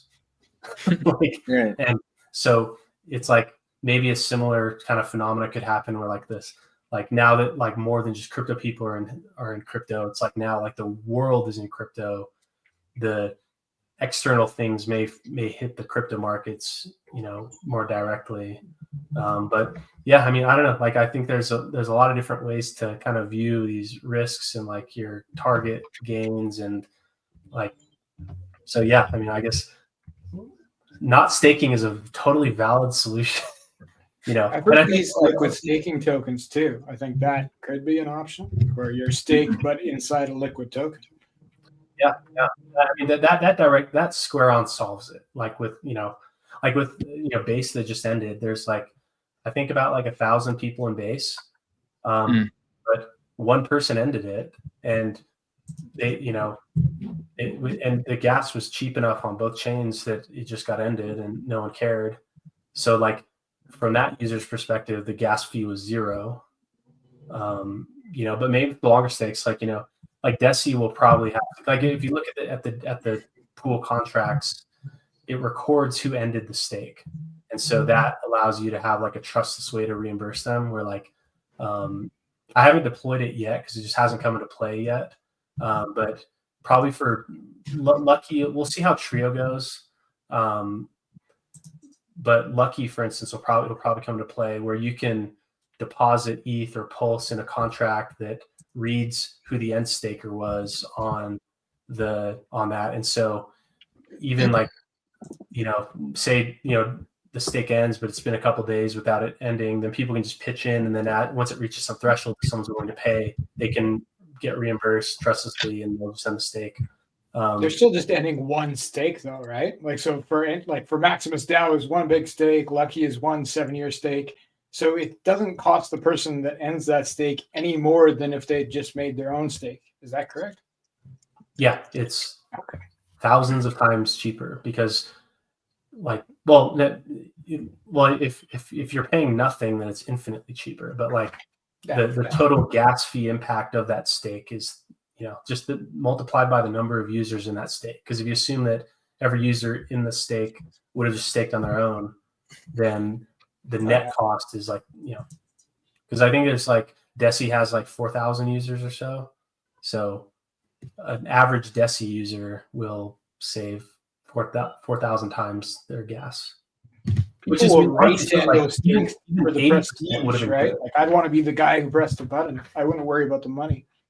Yeah, I mean, maybe it'll turn into like some type of status symbol for these longer ones. Like, who ends the maxi stake, for instance? Like, somebody will set a bot to be first. There'll be competing bots to end that maxi stake. And I have some ETH tucked away to put in those gas pool and contract, like that is just that I don't even think about trading or anything. It's just there to grease the wheels when the time comes, because hopefully. So if everybody did a pool party type thing going forward, which is not reasonable, but like let's just imagine, and then do you guys think if everybody was liquid and earning yield, do you think that the gains would be more or less? Because when you're time locked, you're saving yourself from yourself, and so you can like dumbly luck into something. Even if you have weak hands, you could like get thousands of X. Or do you think like the people having liquid, they're going to sell on the first double or the 10X, and then it can run up even further? Yeah, I mean, you never know till it happens, but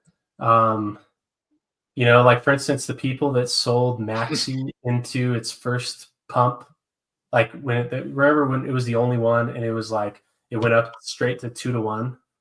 The people that sold fully and exited, their sell price on their HEX was like effectively like 40 cents, because the HEX price was 20 cents at the time, and they sold on 2-to-1. So the people that exited the Maxi pool right away, their average, HEX equivalent sale price was like 40 cents. That's like near all-time highs.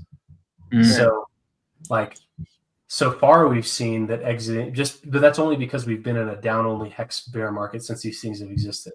So like, so far we've seen those people overperforming as of now. We don't know what the next kind of cycles look like, but it all just kind of gets blended in, I think. It's like people overperform and underperform for any number of reasons, and being, selling your HEX stake early, that can either cause you to overperform or underperform. So I think it all kind of averages out. And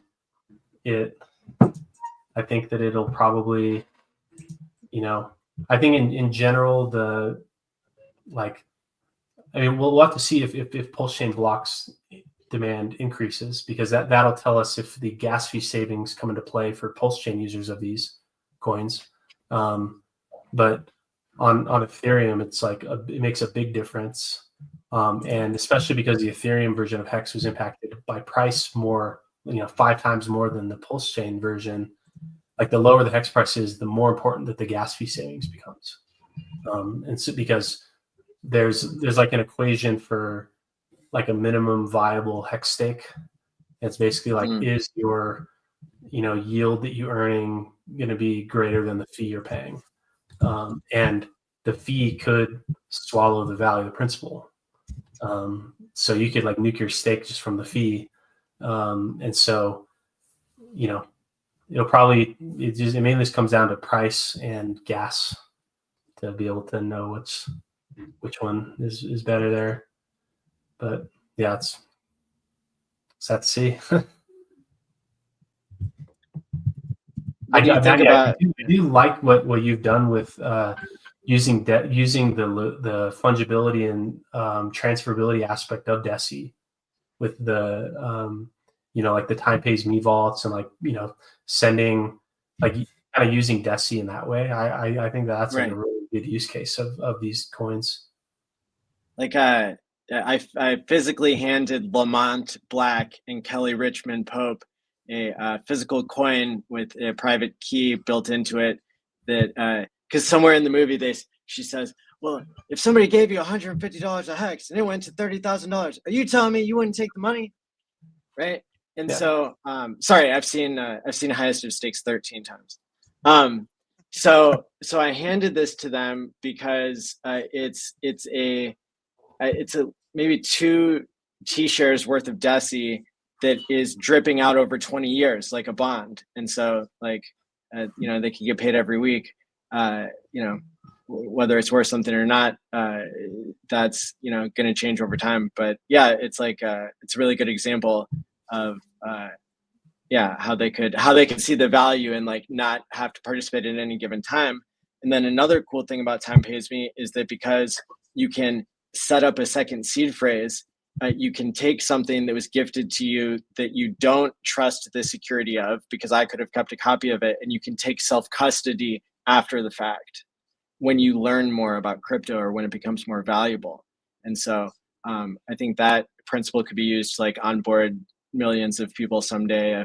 If like you printed it on a stadium ticket or something, people could get $2 cash back on their ticket value and like pay it in Pulse or Deci. And now only if they like take custody of it by setting up their second seed phrase, then they would then it doesn't get clawed back or something. But I think I think it's a powerful concept, kind of like the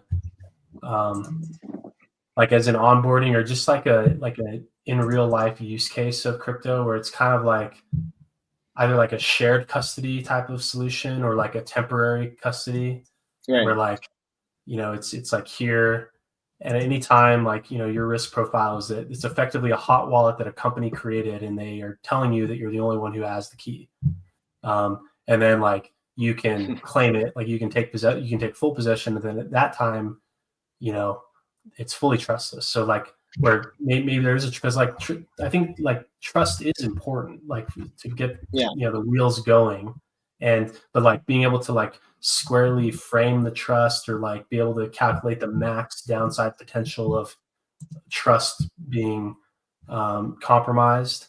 And so like, and then, or if that like you only have to trust this party during this transaction and your max loss is X, like I think that kind of blended trust model can be effective.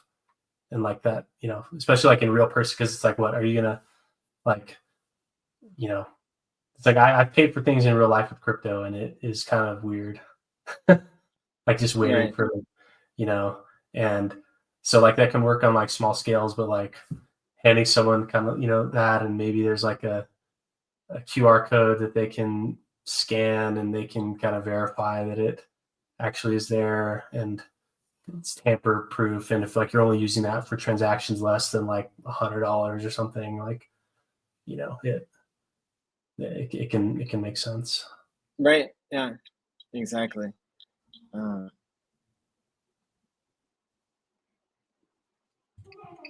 Yeah, so we'll see if it gets to be worth more than $30,000. I guess like HEX would have to be $5 or something at that price.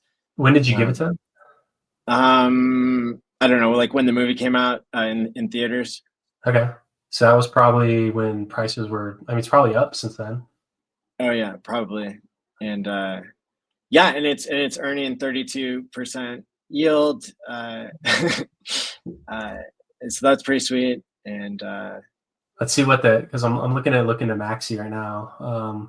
And it was Pulse Chain Deci, right? Yeah. So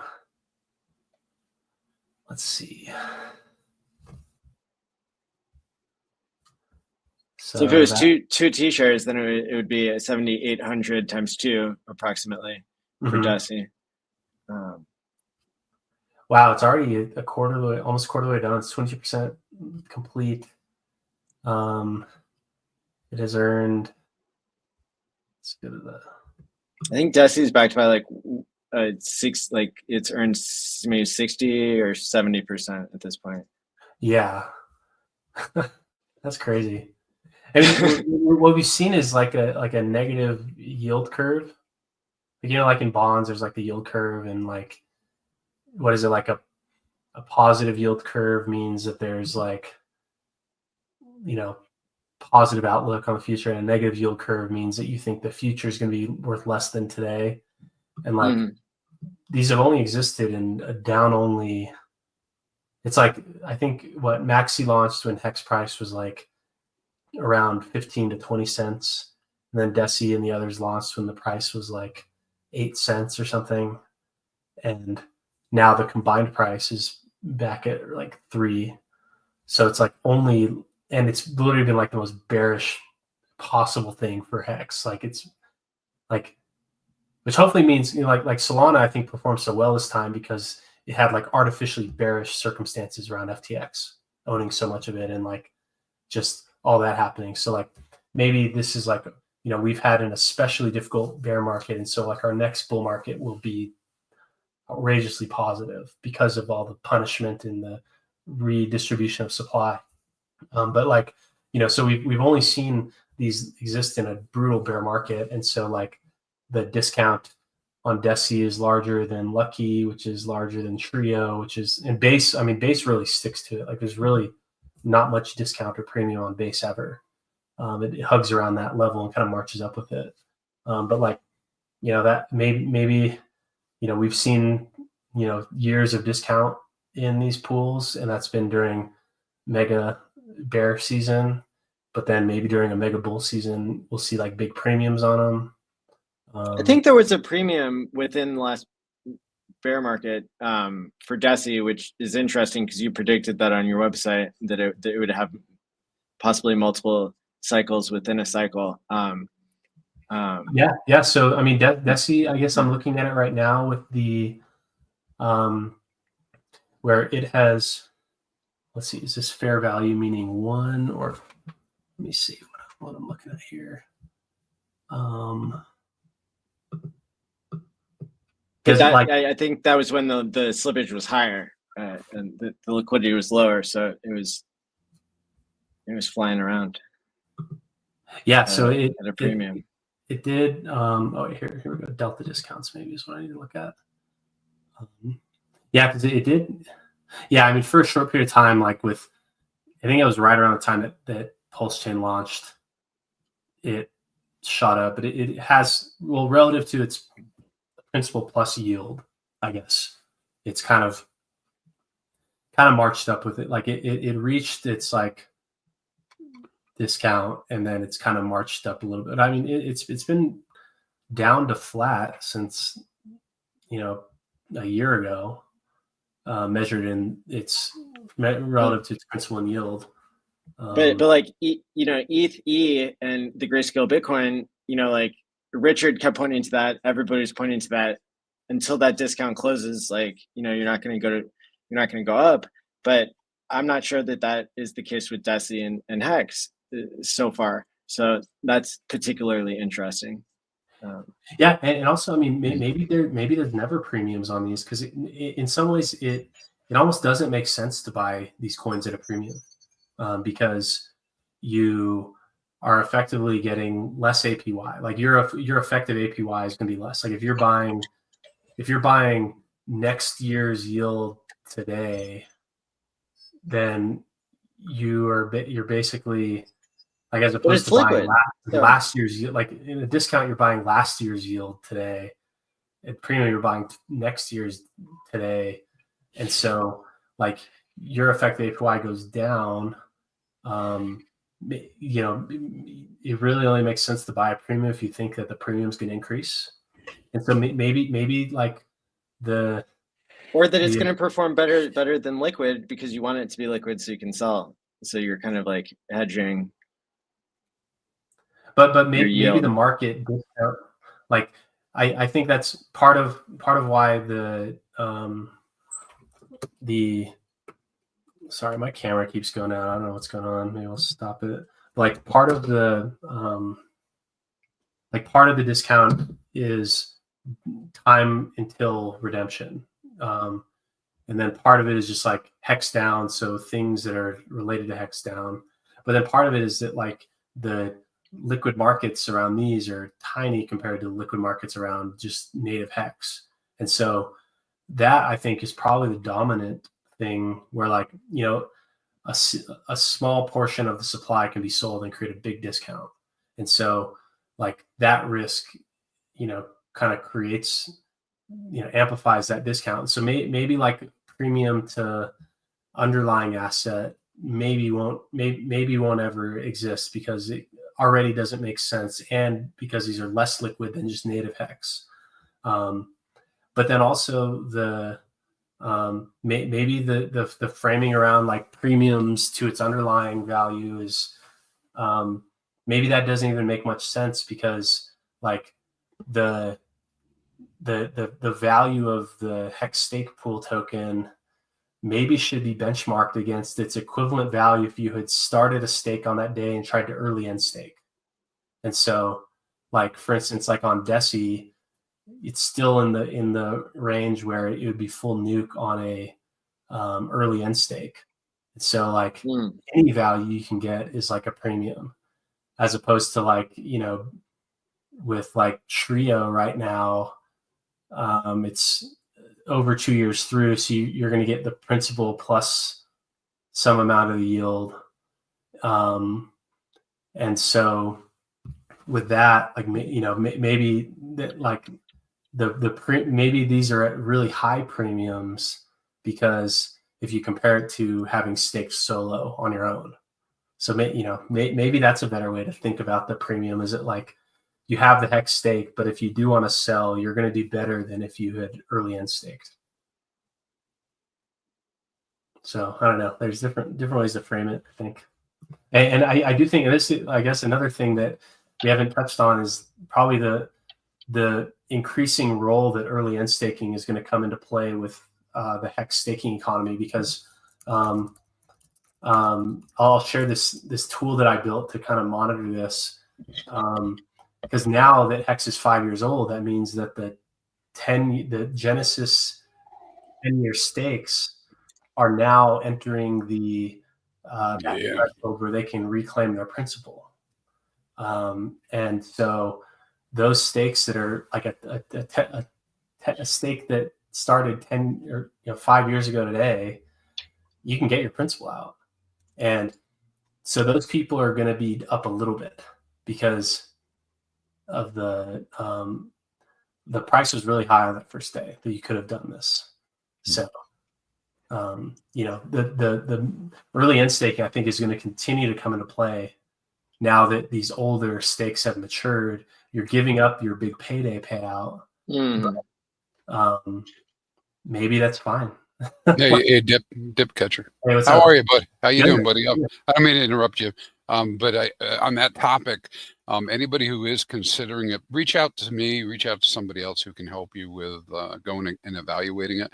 Because remember, even those big payday stakes, you won't get 50% back. Yeah, because it has to factor in the yield is like reverse on the penalty. Yeah, I mean, essentially, you lose the first half of which is all of your rewards that were earned up to 50%, and that includes big payday. And if that ends up being more than your principal or eats in your principal, well, okay, yeah. So that's a good. So that threshold would happen maybe what time period for like to factor in that penalty? Because like a 10-year one earned, I don't know how many percent. Yeah. Well, we're getting into that zone now, because we have some that'll start coming up that were made post big payday too. So that weren't quite 10 years or whatever. But I have we can go into deep detail sometime on that, but these guys probably don't want to do it. Because I have maybe I'll because I'd like to, because I just posted in the private chat earlyendstake.anvil.app. Yeah. That one lets you like paste in, and it shows you like your like realizable value. And I kind of benchmarked it to the HEX Scout ones, but but I don't know if I've measured properly like how the 10, like if it is halfway point on the 10-year ones, if you do get so maybe we'll have to reconnect on that math around that penalty. I think it must be right how I did it, because I included the big payday as a reward to factor into the penalty.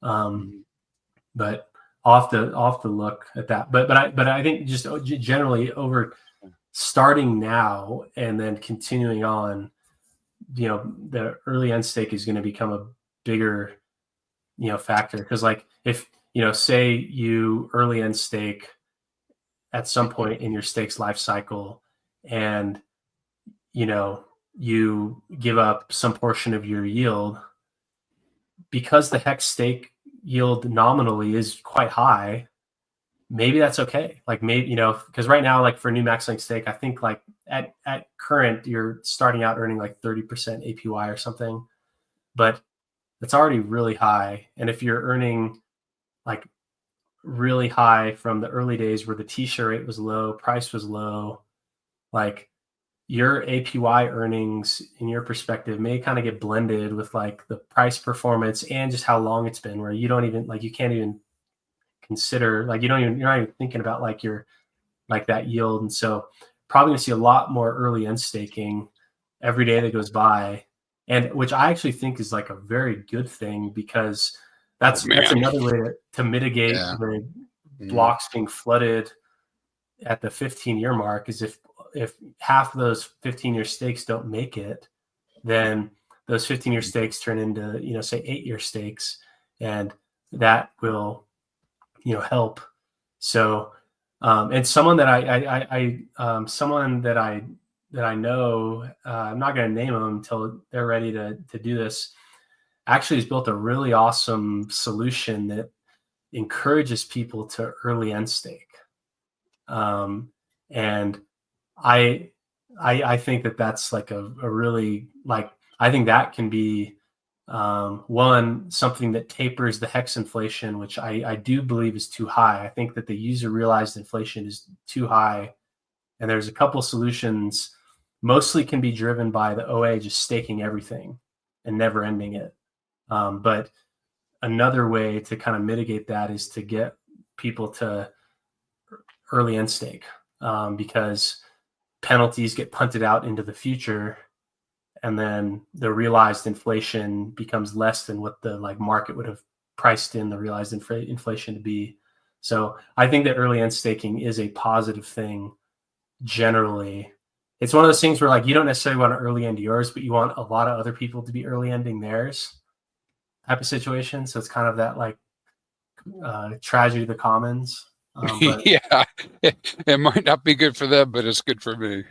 Yeah. So I know. I don't encourage people to merge the end stake, but I know some of them are going to do it. And if they do it, they should go look first, right? So you've got your tool, we got some other tools. I have like a control panel where I can look at each individual stake and it does the calc. Maybe we can, after this sometime, match it up and see if the two match up. I can look on yours anyways.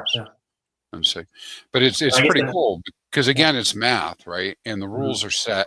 Took me about, I don't know, probably took me about 3 weeks too long to figure out exactly how emergency end stakes work. But yeah. Yeah, there's always a new thing to kind of, I guess maybe there's not always, because once you go through like early end staking and then maybe like good accounting or like something, maybe you kind of run out of things to actually dig into. But yeah, I mean, I think that like we'll see echoes of the bull market. I mean, we're already seeing echoes of big payday going into the future. Like if you look at all the HEX stakes, like you see echoes of that. Like, you know, there's like a big bump of stakes that are 10 years out from launch and 15 years out from launch. And then you see another big wave of 10 and 15 years out from big payday. And then like, you know, and then the impact that has on like the circulating supply and you know, years of stakes of all length intervals you see dated out from launch and from big payday. And so like kind of that like image you see, like if you used to look at like hex.vision or like any other ways to like look at all of the pending HEX stakes, like they kind of have these like bumps around like where they end around this time. And it's really just because it's like, you know, big payday was like November 20th and then this is December 2nd. So like there's always a big wave towards the end of the year. And I think and those stakes ending impact things like share rate and, you know, and like they're happening during times where like, you know, different bull and bear cycles. So like you're always going to be like, you know, these different catalysts, like you see the echoes of it like years and years in the future.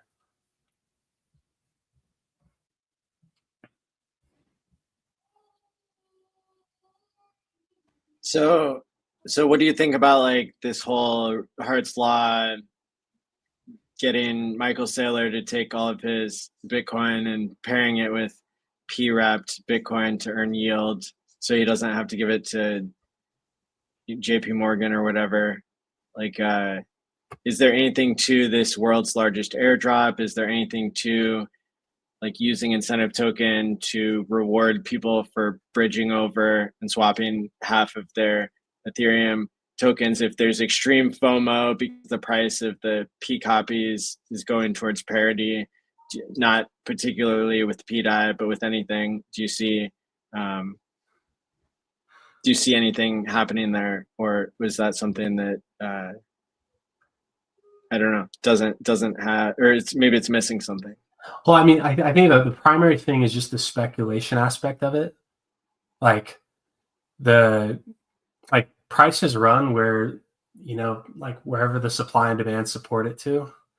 And so it's like that, I think, is kind of primary to like how like the liquidity bonding plays in. I'm not familiar with rumors that Michael Saylor is going to use the forked wrapped BTC. No, I'm saying like he has like gone to war with Safety, who like they're the two like religious priests. Yeah. And Saylor's like, of course I'm going to loan all my Bitcoin to the banks for 5% a year. Why wouldn't I? Oh, yeah. So and Safety is like, what do you mean you're ruining Bitcoin? Well, I think that if like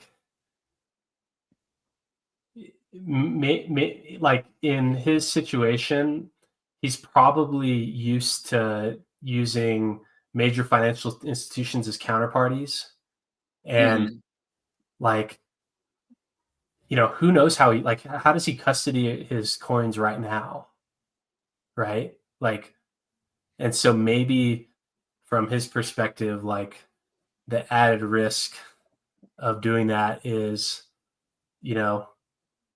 not like it's not even introducing any new risk. Like he's probably already has to rely on some type of custodial solution, because he's not just sitting, like I don't think his private key is just sitting there, like on his interviews he has like that, like in the background there's like a little sculpture of a boat in a bottle or something. Yeah, I don't think it's in there.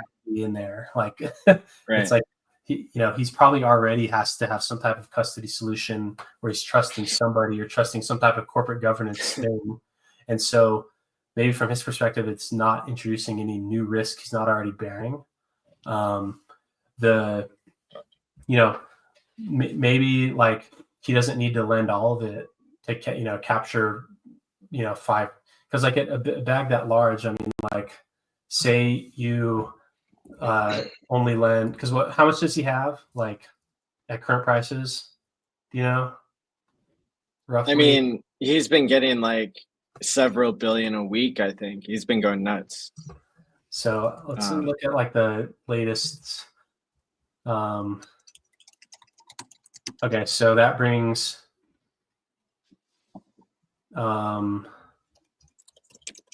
okay, so they bought $23 billion worth so they own 402,000 Bitcoins. So 402, 100 times about 100K.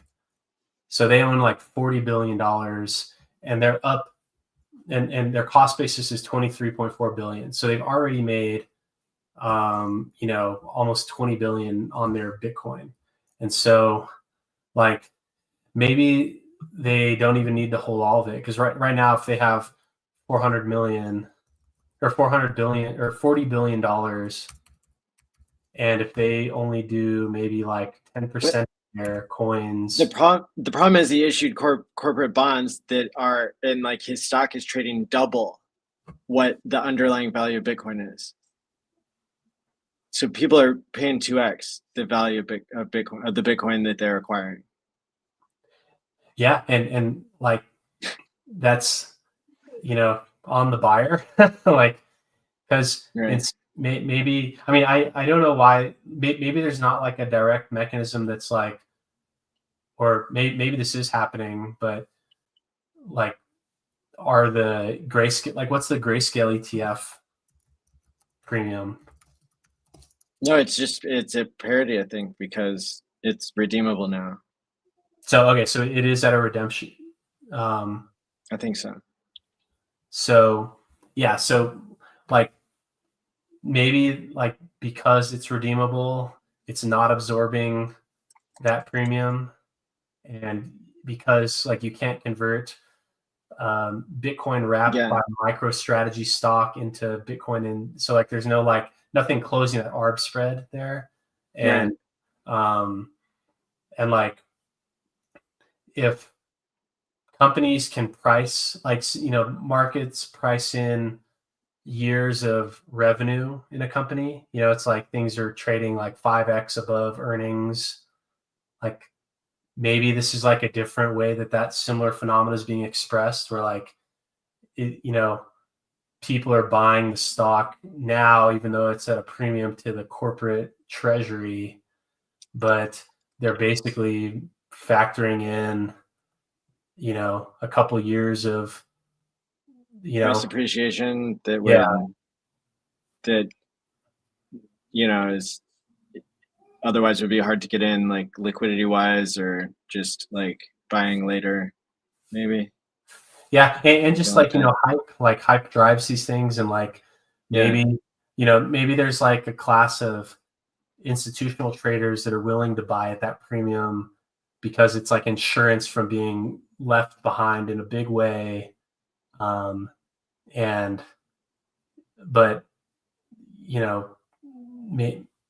it's kind of just like the trading. Probably during a Bitcoin bear market, there will be no demand for these bonds, and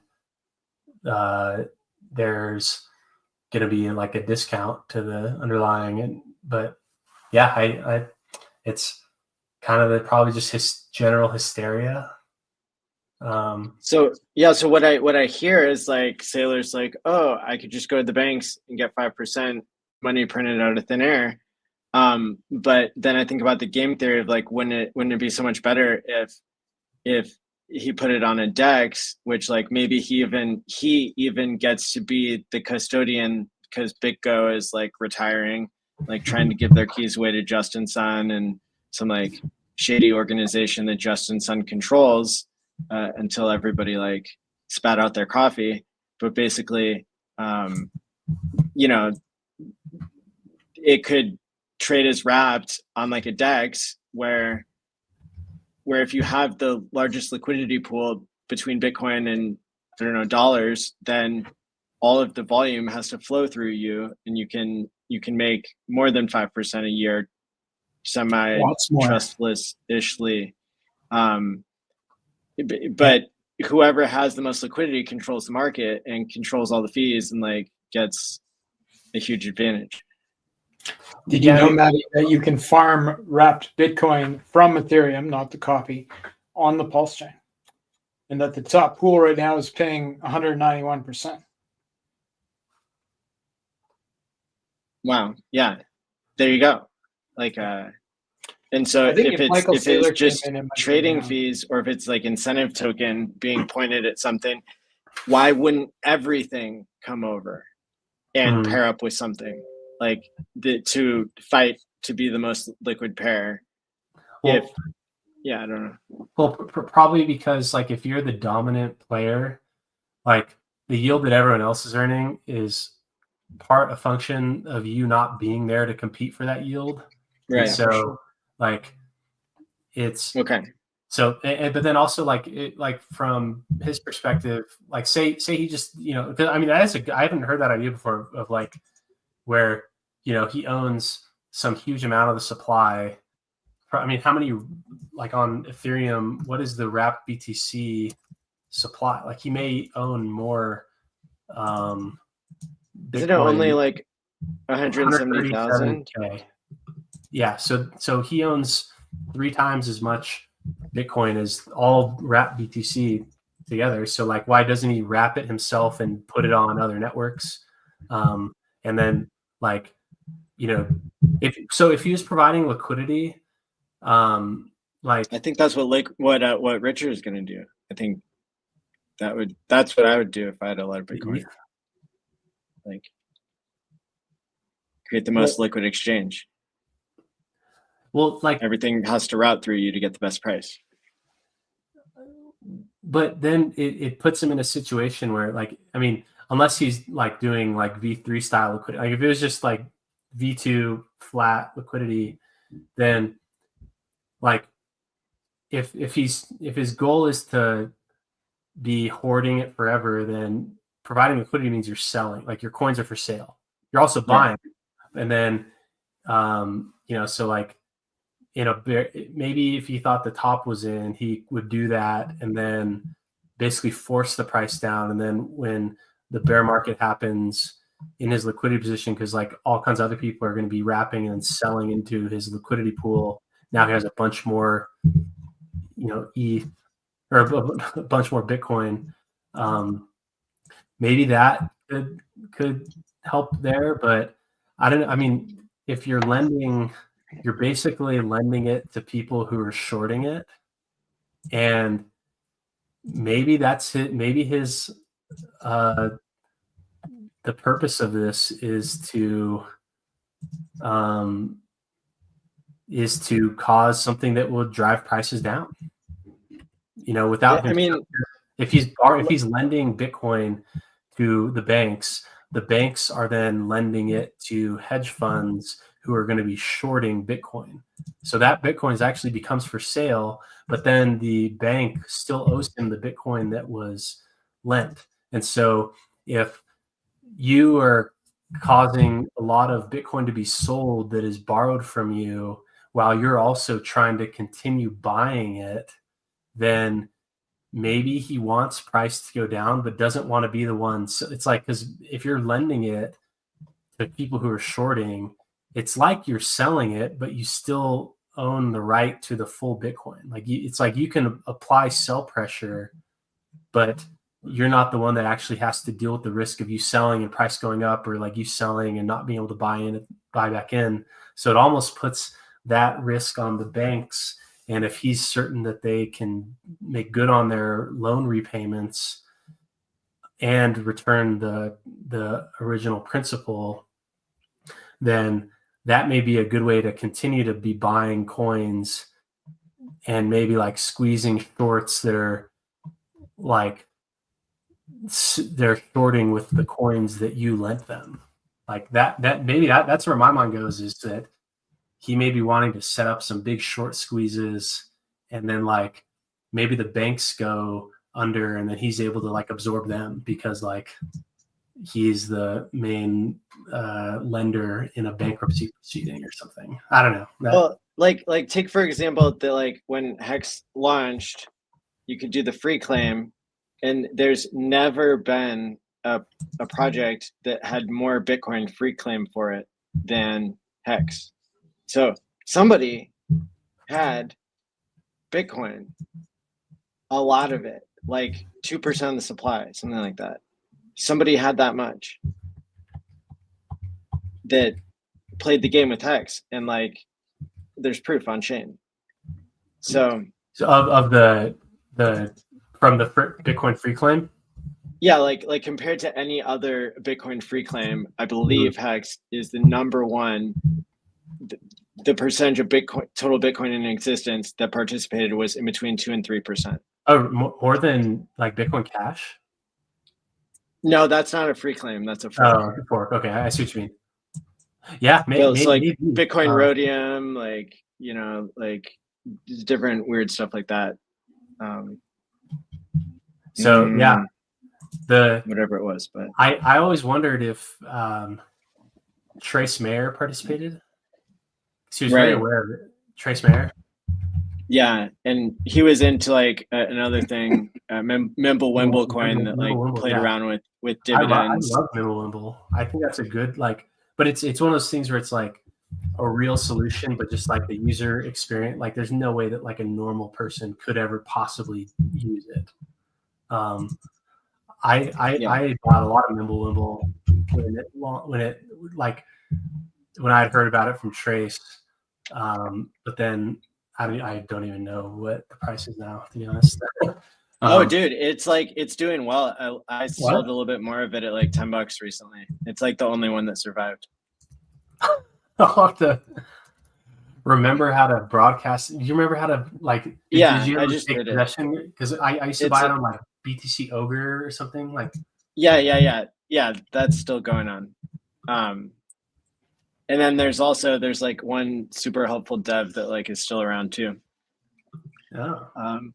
But Yeah, but like Chris Gilliard like did that whole thing and then just gave away his entire OA supply like to people who held, and like a bunch of weird stuff like that was like a really cool proof of like doing good. But yeah, so somebody out there with a shitload of Bitcoin like claimed their hex, and you know,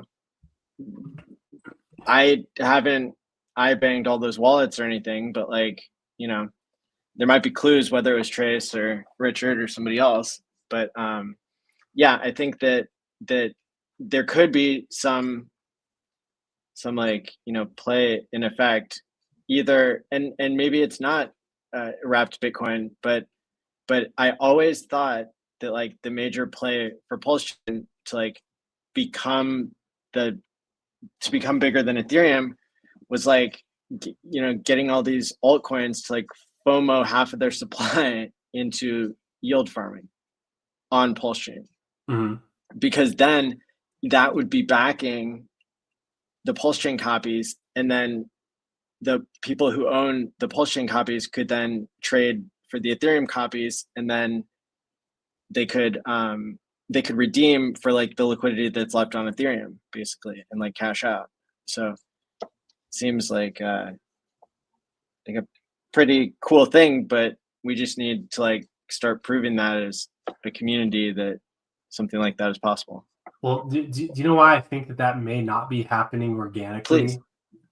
I think that the AMM bot having drained all of the different liquidity pools and lending protocols and like DeFi thing, like if you really like dig into what was going on Pulse Chain on May 12th of like in the 2 days before launch, like the AMM bot basically had two tools. One tool is that it could mint as much PLS or wrapped PLS as it wants. And then two, it could trade and take flash loans in an environment where it's the only person on the chain. And so nice. But so that is why, like, you know, so much of the, you know, the PWrap BTC is in the addresses related to the like the Pulse Chain deployment. And like every other coin, like if you look at like, so like people who are holding liquidity positions, basically like they didn't get their copies. And so like the category of user who would want to do that type of thing, most of them they don't have their copies. Got wiped out. Yeah. So the liquidity positions weren't, so like the target audience for that type of thing didn't get to participate in the world's largest airdrop. And so, so that's kind of a big piece there. The biggest beneficiaries of the world's largest airdrop are exchanges, centralized exchanges who held coins on behalf of the users. And so that may be a group that potentially would do that, but then exchanges have their own policies around like what they do with forked coins or airdrop coins. So, you know, and then you know, so I was hoping that the copies would be a route for exchanges to list by default, because you know they hold coins that people want and they're on a network. Like in order to deliver the coins, they'd have to support the network basically. But that's not true. What do you mean? So like Coinbase has a program where you can pay them 5% and they'll retrieve something that they don't support. Oh yeah, okay. So I guess in that you know, in that setting they could. Okay, so really, I didn't know they did that. It's newish in the past year or two, but yeah, it's kind of an interesting twist on this whole like. Was that for if you sent it to the wrong network? Is that or sent an asset that they don't support? Was that what that was for? Yeah. So like when Vitalik sent Doge Elon Mars to the Methuselah Foundation, a longevity foundation that like, you know, ended up like splitting into cents basically. It's like I actually convinced them to claim their tokens before Pulse Chain forked. because they had 31% of the supply. And so okay, so Coinbase did it. That's good to know. I had a friend who was trying to sell the top of like literally this is like bull market trying to sell. He sent his HEX to Coinbase. Right. And that would have been too early before this program went into effect. Yeah. He reached out to Coinbase and they said nothing we can do. Yeah. So I guess, exchanges that'll do that will, they could let you get your coins there. And maybe if like the values, increased to support that level, like to get that level. I don't know how much, because like probably the main use case of both DAI and Wrap BTC, which other than HEX, which wasn't listed anywhere, those appear to be like the two top performing copies of anything.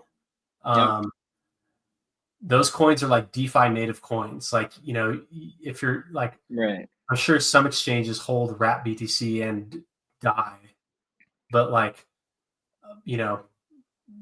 the mostly like that's held in DeFi contracts and by users on chain, so like those ones, like, whereas like coins like, I don't know, like Chainlink probably has a shit ton on centralized exchanges, and like whatever other coins are kind of like big exchange, like kind of mainstream coins that they get a lot of volume on,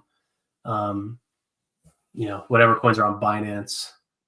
Like, so maybe those ones, like maybe once like whatever coin there's a lot of on Coinbase, once they break through and get, if that copy can appreciate in value substantially, and then there's a lot of value there, and if the liquidity is there to support it, then maybe the copies can be like an onboarding to like pulse chain support solution.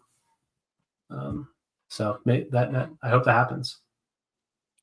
Yeah, that'd be pretty cool, because I could see a scenario where like value is created by Hart's law,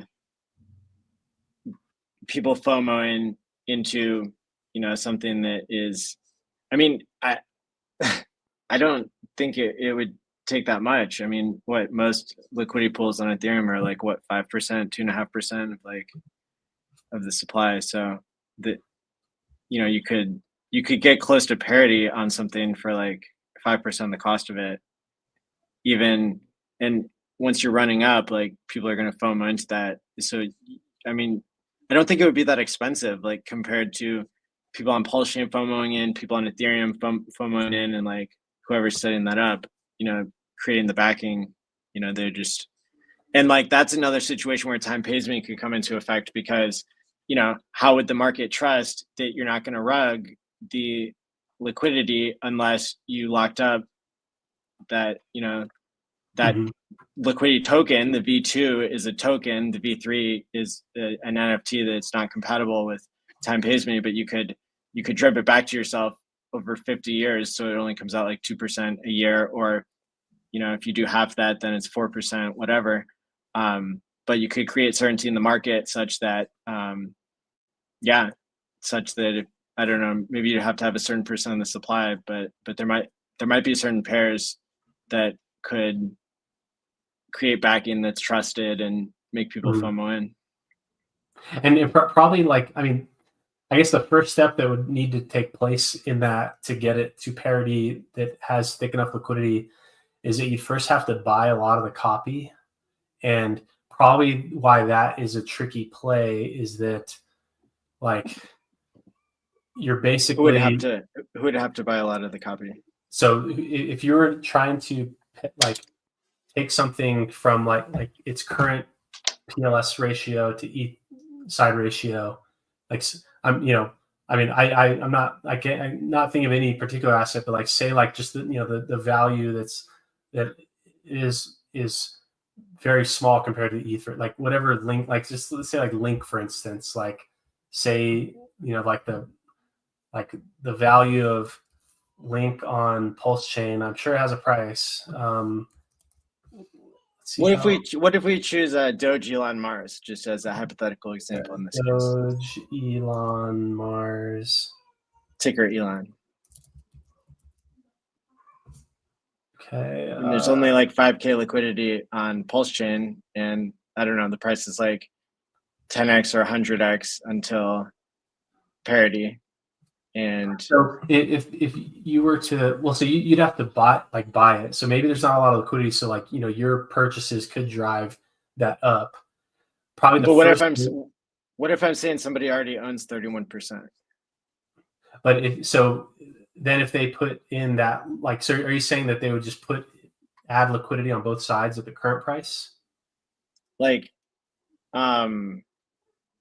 yeah, like let's take the example of like the Elon token and like, you know, PDI.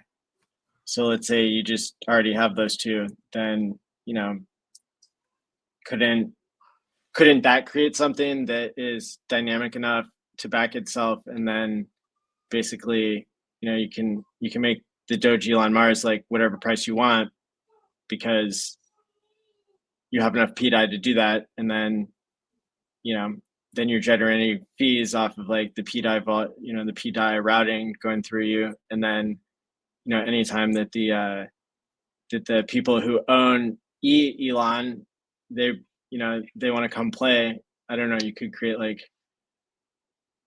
somebody could create like an incentive program for bridging over and pairing like Elon to Elon, and there, you know, and then, but they would have to swap half their Elon from Ethereum into the Pulse Chain Elon, thereby creating more backing, basically.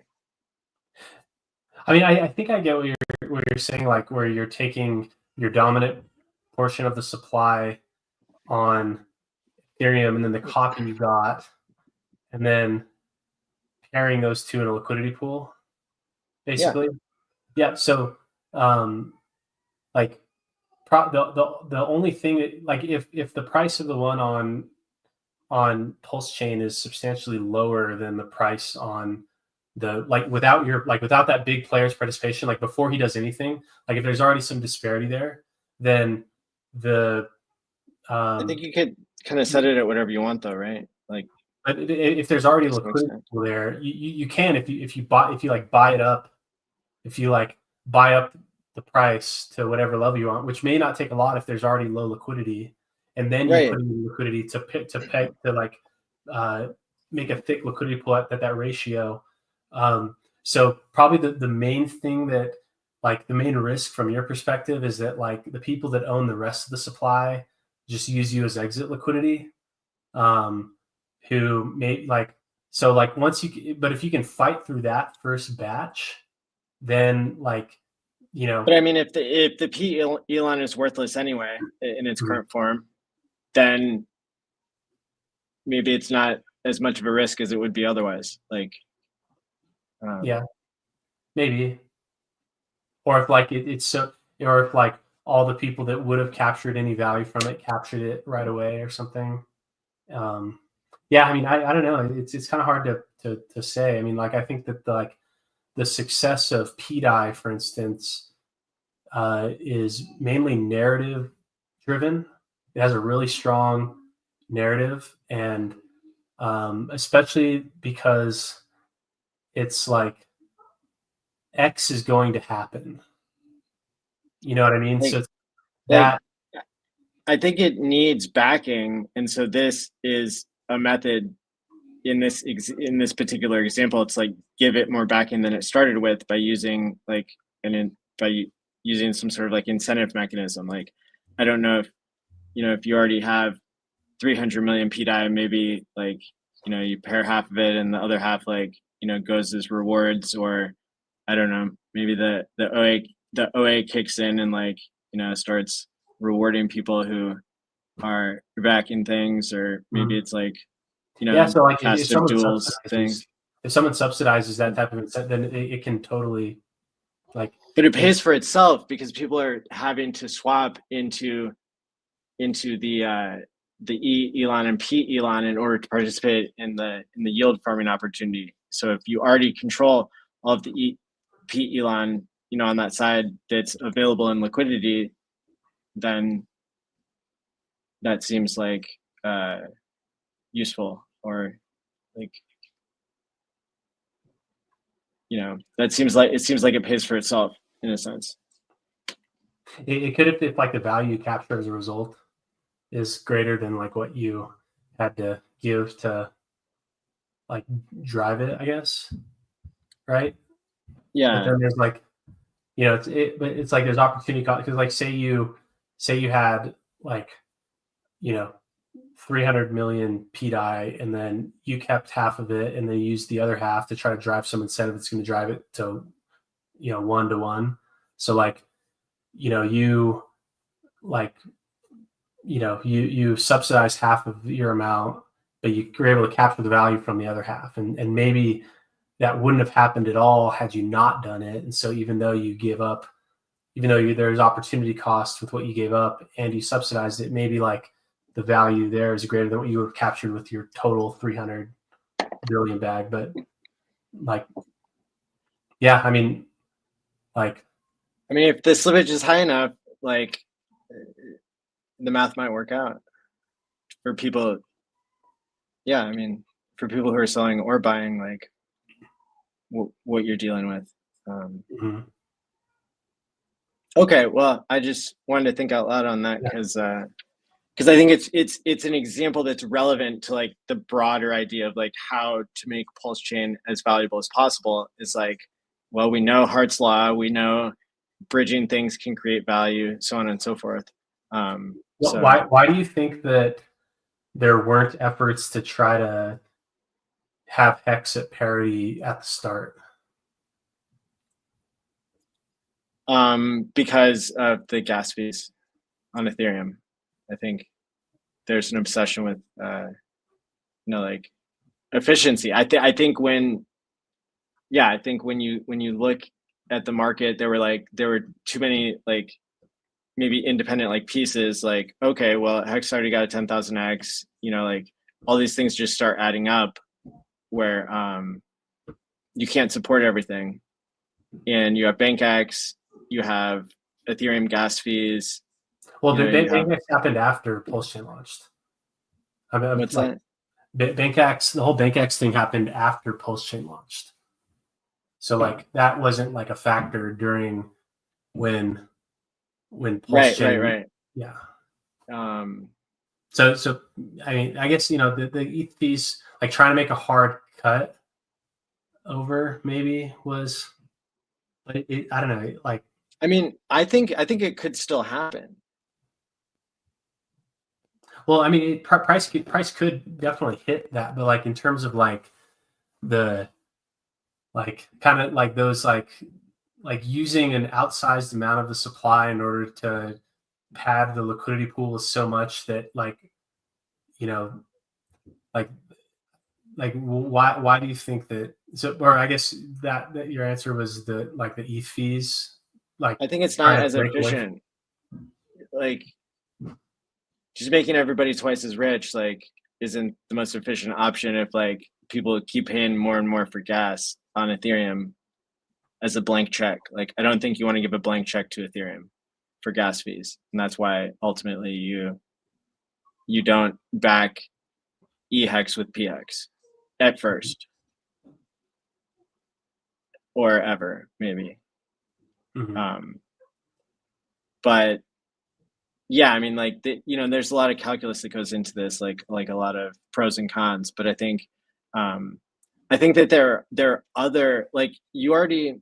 So let's say your users already have control of that market on both sides. What you really want is you want people to bridge in value that doesn't already exist, or that isn't already allocated to your users. And you want people to come in and FOMO buy with their Ethereum copies that are linked to the liquidity that exists on Ethereum in things that can exit to the banking system. Like, you want people to overpay with their Ethereum versions for the P copies. Like, that's how you generate the most mad gains for everybody, kind of.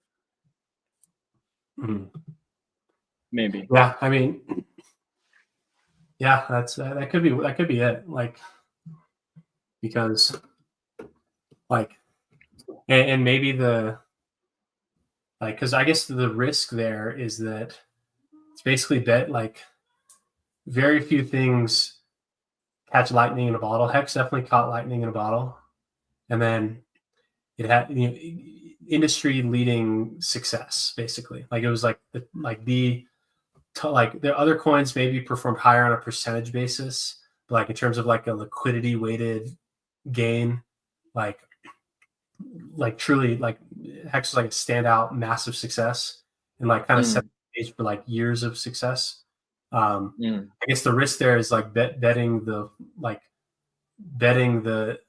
farm on like a new isolated chain. And so like rather than viewing it like backing the EHEX with PHEX, more like, you know, using like EHEX as like a bridge to Pulse Chain as opposed to like, you know, like relying on Pulse Chain alone is kind of how I see like kind of the downside in like in that, where, you know, maybe the fees are higher, but if there's, you know, straightforward solutions to mitigate the fees around staking, and then there's already solutions that existed before with like the gas-free limit orders and things to help mitigate the cost of swapping, like, you know, and just like, you know, the like ETH, because like maybe it's just like, you know, maybe I shouldn't only factor in like personal anecdote, but like, yeah, like people that I know outside of our ecosystem, they only talk to me about Hex when around EHEX, like because they see, you know, they check the prices on Coinbase app or something, or like on TradingView or like anything, and so like kind of like EHEX as a EHEX is like kind of the like one entry point to the broader ecosystem.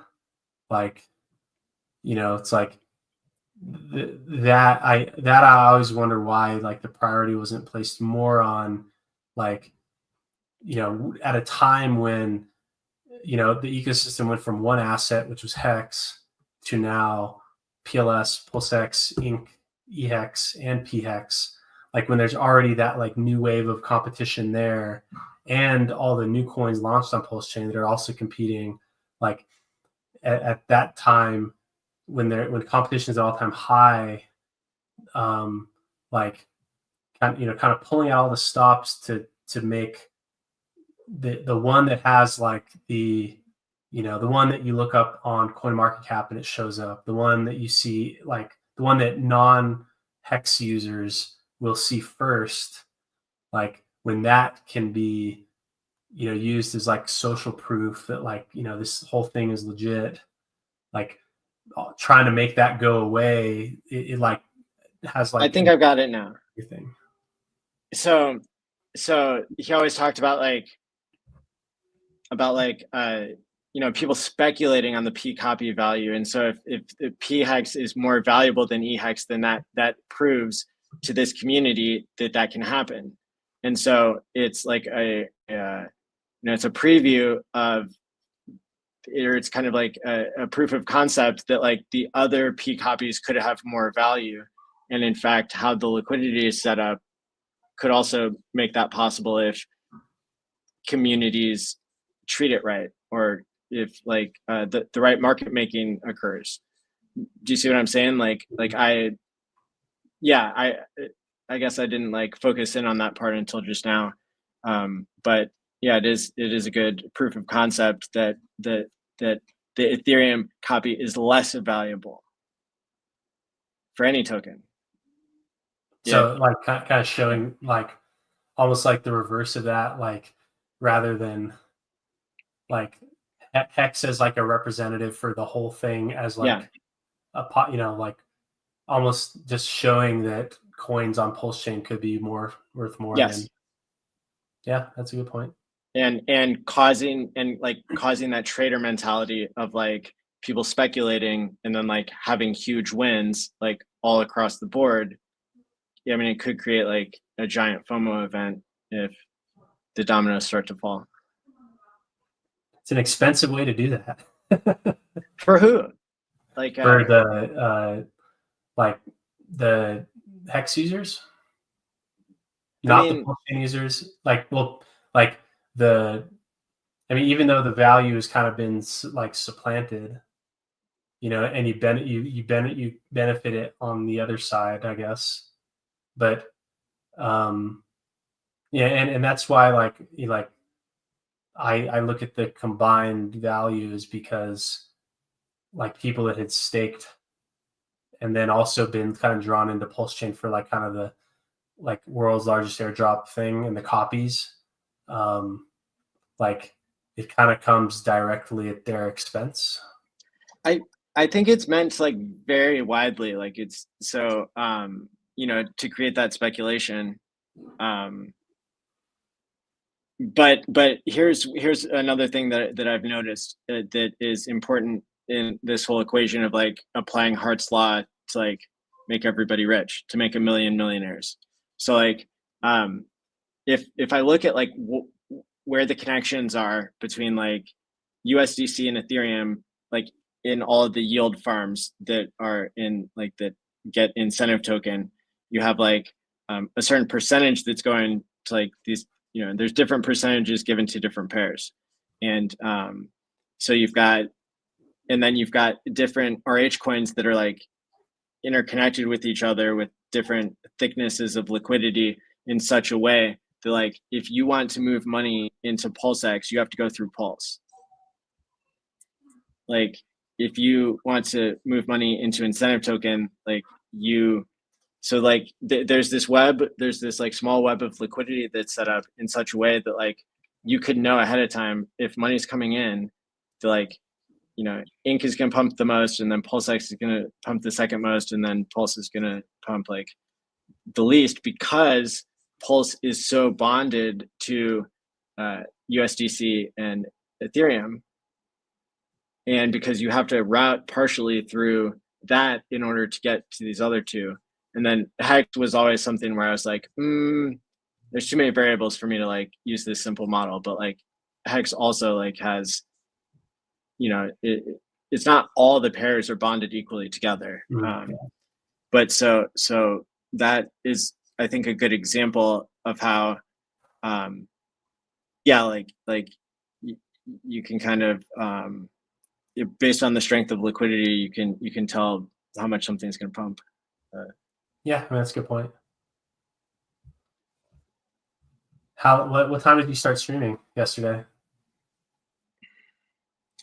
See, we wanted to go into like the end of like the UTC rollover for today, so I think there's another 55 minutes left. Is that right? Who is the I didn't watch. I only got on today. Who are the big crowd drawers? When was the viewership at all-time high, and who was talking? Yeah, well, I mean, the viewership is kind of hard to tell because like Twitter like reports to StreamYard that like every impression is like an ongoing viewer forever. But I would say that this 8-hour block is like the most attended and whatnot. Got a little bit dead in the middle of the night. Stream this to your audience, so I could have been streaming to my X audience right now. Yeah, you can still add it if you want. Or I don't know if I'm set up on this device with my X account. Fair enough.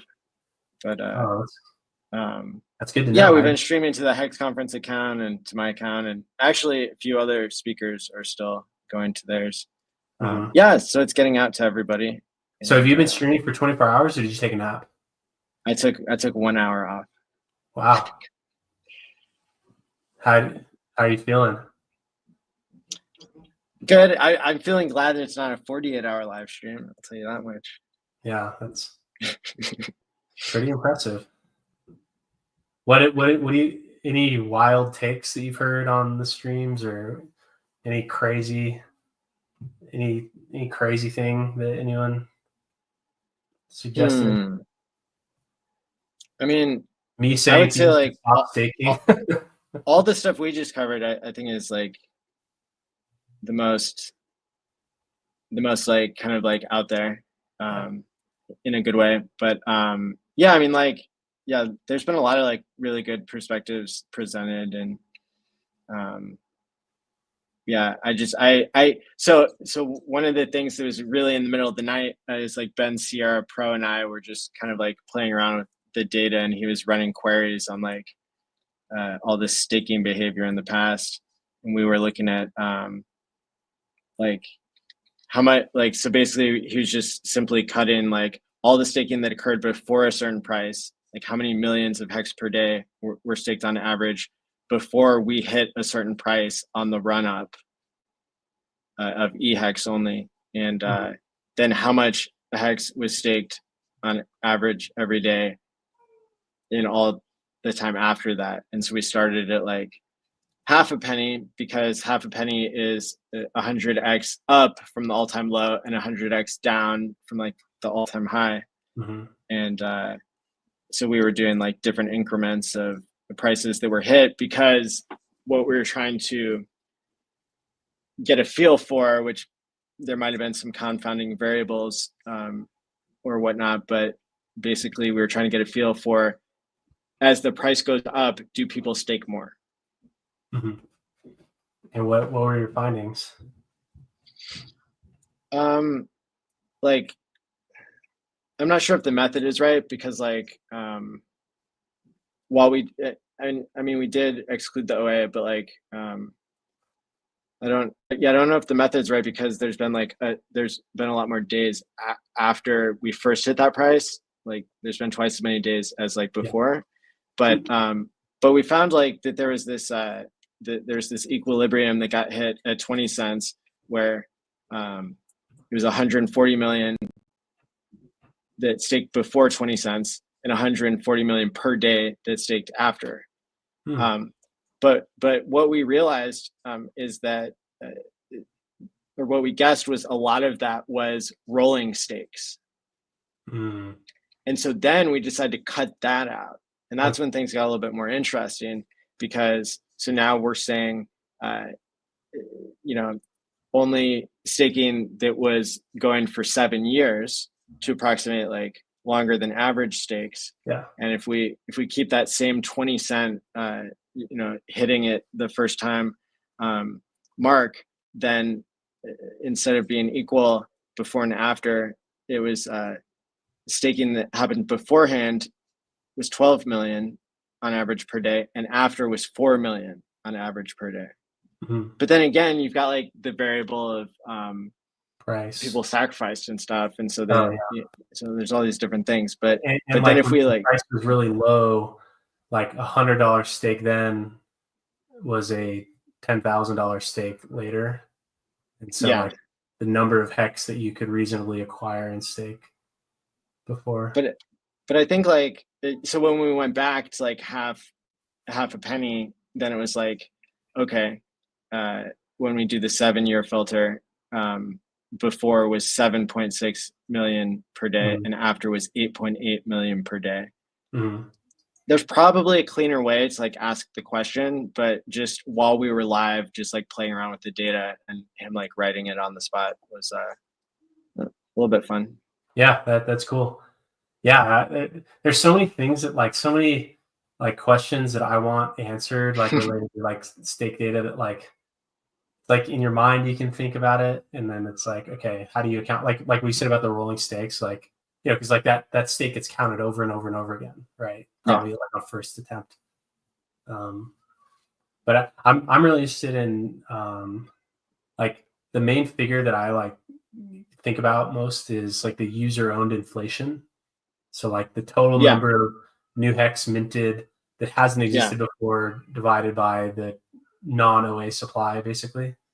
And the things that kind of toggle that, because like I think that's been a contributor to kind of the bearishness in general, and I think it only gets like, the impact of that only grows as big payday stakes and that were longer, meaning they got more T-shares. Like the that user owned supply, like on a last calculation probably made like a year ago, it was like 12% annual user owned inflation But then like each year it's going to become more because of those Genesis T shares expiring, where they had, you know, lower prices and 3 times lower share rate, and they had the big payday payout.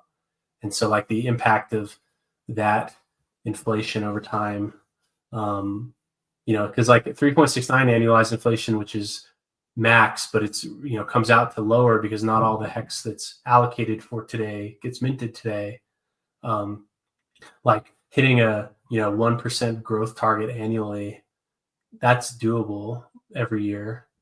But a higher growth target annually to kind of cancel that out, that becomes more challenging. So I think that, like, you know, especially once the 10-year stakes start to end, like the maxed out longer pays better from big payday, that's probably when the impact of that, like, user owned inflation being high and increasing will become more urgent to solve. Where, like, you know, which is like you either need new buyers to absorb those, or you need like a high restake rate, and maybe like the sample size only being during a bear market, but like the restake rate during the bear market's been probably quite low, like, you know, per, like, or another way you can view it is like T-share replenishment rate. Like, are people staking their staking longer when their stakes end? And so, like, you know, that's why I'm kind of interested in, like, in that person who made that thing where he hasn't launched it, but where it encourages you to early in stake, basically. Like, I'm willing to pull out all the stops and try the craziest things to possibly try to drive that, because, like, I think that, like, the effect of it has been overshadowed by the other kind of like alternative versions of inflation, like pulse chain launching, or like the fork copy, like those things, like, that have had kind of inflationary effect on the HEX economy. Those have kind of dominated in the last year or so, last 2 years. But and, you know, before then there was like up only bull cycle, where that user owned inflation was canceled out by the new stakes that were happening. So, like, very high stake rate and very high momentum in crypto, like a rising tide from Ethereum, then rising the HEX ship, and then people buying HEX and locking it up. That was like deflationary in a bullish scenario. And now we're seeing inflationary in a bearish one. And so, like, it's kind of been overwhelmed by the other inflationary aspects of it. But, like, in, you know, starting when that first wave of 10-year stakes ends, so in 5 years, which, I mean, it's crazy we're halfway to that mark now. So yeah, I think the hyperinflation, like, had already started when people were, like, misunderstanding that, sure, relative to, like, all the locked HEX or all the HEX in existence that the OA has liquid, you're like 3.69%, but, like, relative to user controlled liquid supply, you are 36%, which is the yield that you're saying you're getting, and that, you know, expands over time, especially if the users are sacrificing and all of a sudden, you know, what is it, like, only 5% of the supply is user controlled or less, and then it's like, of the user controlled supply, 75% gets time locked. Those numbers are nuts, but it's also because when the price went up, people either sold or staked, and they couldn't handle the mad gains. And so, like, you know, there are these pockets of examples, like your friend who like forgot about it, and then at the right time, like, figured it out. But in general, there was, like, really strong human psychology that, like, either caused people to sell, you know, when you were going down 70%, like 8 times or whatever, and then also, you know, on 12 doubles, you got everybody out at every price. But then and the time locking and everything, like it just became super scarce. So then you had the sacrificing on top of that and everything. But I think that it's very expensive. That makes it very expensive, like for Hex to come out now relative to like what people have had to sell. However, when you all of a sudden give people something of great value like Pulse Chain and Pulse X, and it's all going to those same users, you might get to a point where like, you know, they don't have to sell anymore, or they do change their staking behavior suddenly. At the same time, a wallet comes out and the SEC case gets dropped and buybacks start happening again, and the ETH price is soaring, and like people are bridging liquidity from Ethereum. All of a sudden, you know, $1 billion is going to change the game, you know, for Hex instantly. Maybe in like some regards, because again, like it's so spread out over time, and our like human meat computer brains like can't really you know have a good concept of time, or like you know, like exponential curves and shit. So yeah, it's a real head scratcher. Maybe I see it kind of differently, because like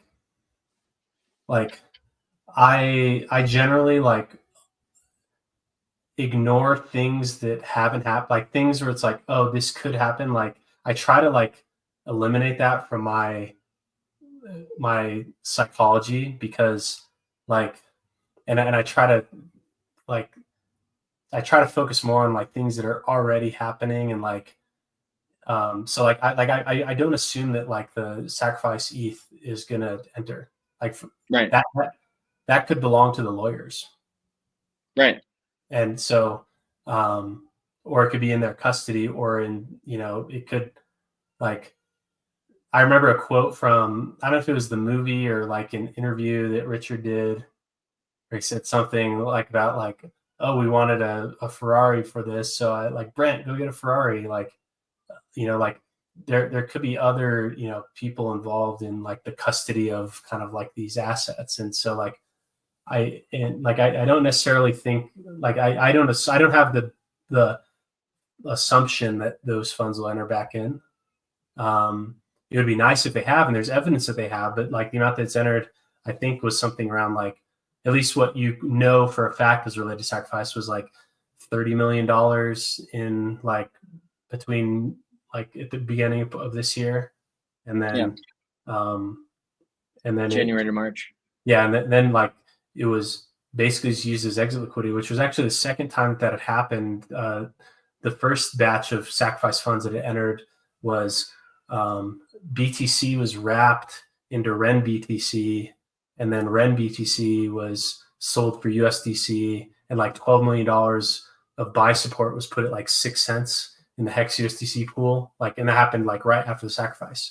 And then that got basically just like yoinked through. Well, I mean, traded through a couple times, but then finally it just went all the way through.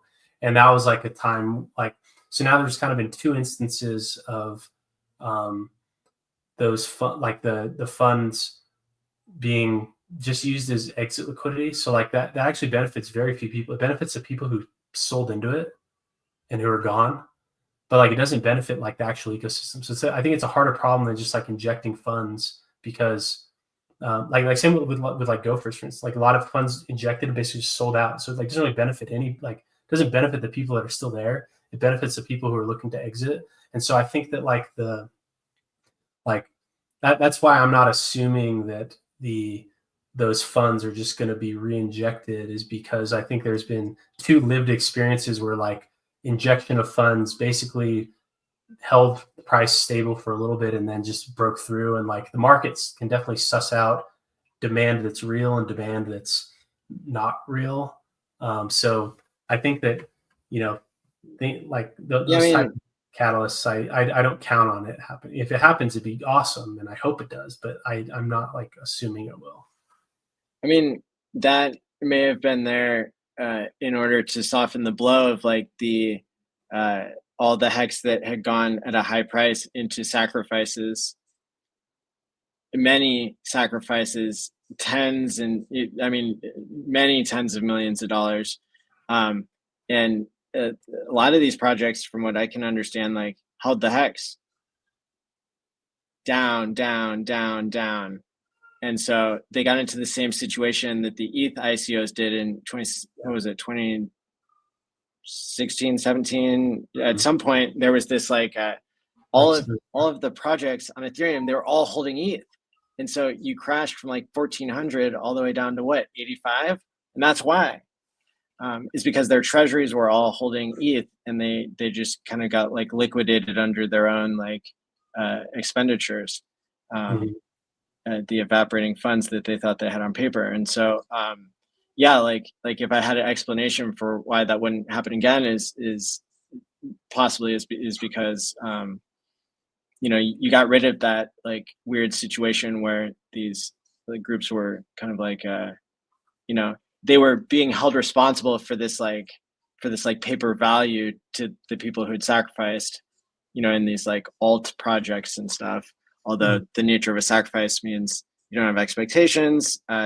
Maybe some weren't as clean or pure as you know, the main ones were. So that would give me hope that like, yeah, there's still a pathway. But again, it's like, you know, you just get some people FOMOing all their ETH assets into Pulse Chain copies, and I think you can pay for a lot of hex staking and that sort of thing. But yeah, well, and even like, I mean, because again, like it doesn't take much to move it. Because what like I'm looking at the value of bridged in like dry powder coins, so that would be like stables and ETH. There's like 41 plus 8, so 50, 70, 85. So there's like, you know, $90 million of like, you know, non-hex and non like, you know, bridged in assets that aren't just coins that are like relying on the like the coins that are the buy side liquidity. So I'm saying, and so like that's kind of a drop. Like that's like it's big, I guess, from our perspective, but like in terms of like global markets and like global crypto, it's like a drop in the bucket. And so like, you know, new sources of demand can come, and that's really like you know, the big catalyst there. And I think that like, so say, you know, there's 600 some million dollars of ETH there. I think that if that was deployed not in the markets, but like deployed to kind of, you know, kind of following kind of the model of like Solana, the organization, like Solana, the entity that, you know, has raised billions of dollars in VC funding, and they're like, you know, funding ecosystem development and funding these things like kind of our general culture in this neck of the woods is that these things kind of happen kind of organically and like in a community grassroots effort. And I think there's like a lot of like, it feels really good that happens, but our competitors are ones that have raised a ton of money and then deployed it to, you know, sustain the network and grow, like in growth initiatives and like, and it's like, you know, that it's like the value injection from, you know, spending $600 million just like putting into the markets. It's like you're kind of limited at like $600 million of net injection from that, plus whatever FOMO happens as a result. Whereas like if that $600 million can then be used on 60 different $10 million campaigns to try to like unlock something, like new markets that we don't reach, new audiences, like 60 attempts, like big money campaigns or big money initiatives, like, you know, maybe only 10 of those things work, but if those things work and that creates $6 billion of net inflows, like then it's like worth it. So like, that's why I do think that it's RH who controls those funds. I'm not really counting on it to enter the markets. I'm really hoping that it is injected, you know, in other ways to try to grow the whole thing, instead of kind of putting the responsibility to grow everything on the individual users that are already here. Like, because that to me, like it feels like that can have, where everyone who's involved now and in the long run benefits from it, as opposed to the people who would benefit from a direct market injection are the people that sell now. So like that's kind of what I'm hoping to see, and maybe that kind of conflates the whole like SEC stuff, where it's like, okay, if like you're, because like as is, and I think that the lawyer or the judge even confirmed this, like sacrifice funds, that was revenue, like that was product sold, revenue collected, done deal. But maybe now that like if the lawsuit gets dismissed, and if we kind of move forward into an administration that's like not trying to target basically the largest fundraiser of every cycle, like it's been like EOS was targeted, XRP was targeted, Pulsing targeted. Now that we kind of move past that into maybe a more flexible type of situation, maybe that allows for more of like, instead of like kind of hiding behind like this is a like community effort because this is what's compliant for me. Maybe it kind of moves more into where like, where he can kind of have that freedom to kind of be in like a organization leadership role, and like, kind of treat it more like those funds raised are now deployed to try to grow things, where it's not kind of hands tied behind the back. Maybe that can be a big catalyst in this situation.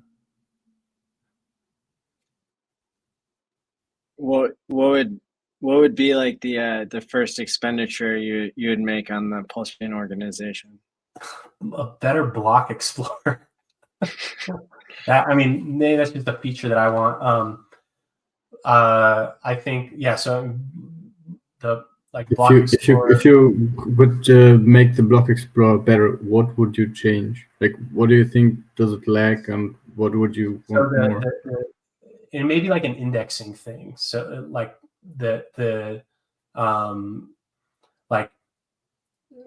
like transaction record, like that. Because like when I try to really dig into stuff, I have to write my own scripts to read through like the exporting, like that type of usability, I'd say, and better APIs related to it. So that's probably not number one priority. That's number one, kind of like as a person who wants to like dig into stuff, facing that. I think that like that a lot of chains have like serious like business development teams where they do things like, where they're the ones getting like exchange support and making deals there, and like onboarding, like, they have like developer relations, like kind of groups, like serious like professionals who like whose job relies on them to successfully like onboard businesses or teams to build on the network. And not maybe part of that is like, chains will give like developer grants and stuff, but I think like serious like business development efforts around, from both like the exchange listing side and also the like onboarding of, people who are, not developers like me. I'm like a, individual creator type of situation. I'm talking like people who have capacity to raise a lot of VC funds to build things like that you see on like, all these other chains, because, they then are sharing that like user onboarding cost. Yeah, but that's not easy because we work differently. But for us, it's like Richard is providing the chain kind of, and now we hold it because the validators are decentralized, and like we don't have a single entity where you can go and be like, hey, please do this, and then the entity is like, yeah, no, sure, no problem. So I don't know if that's possible. I think maybe if the community is building one, then sure.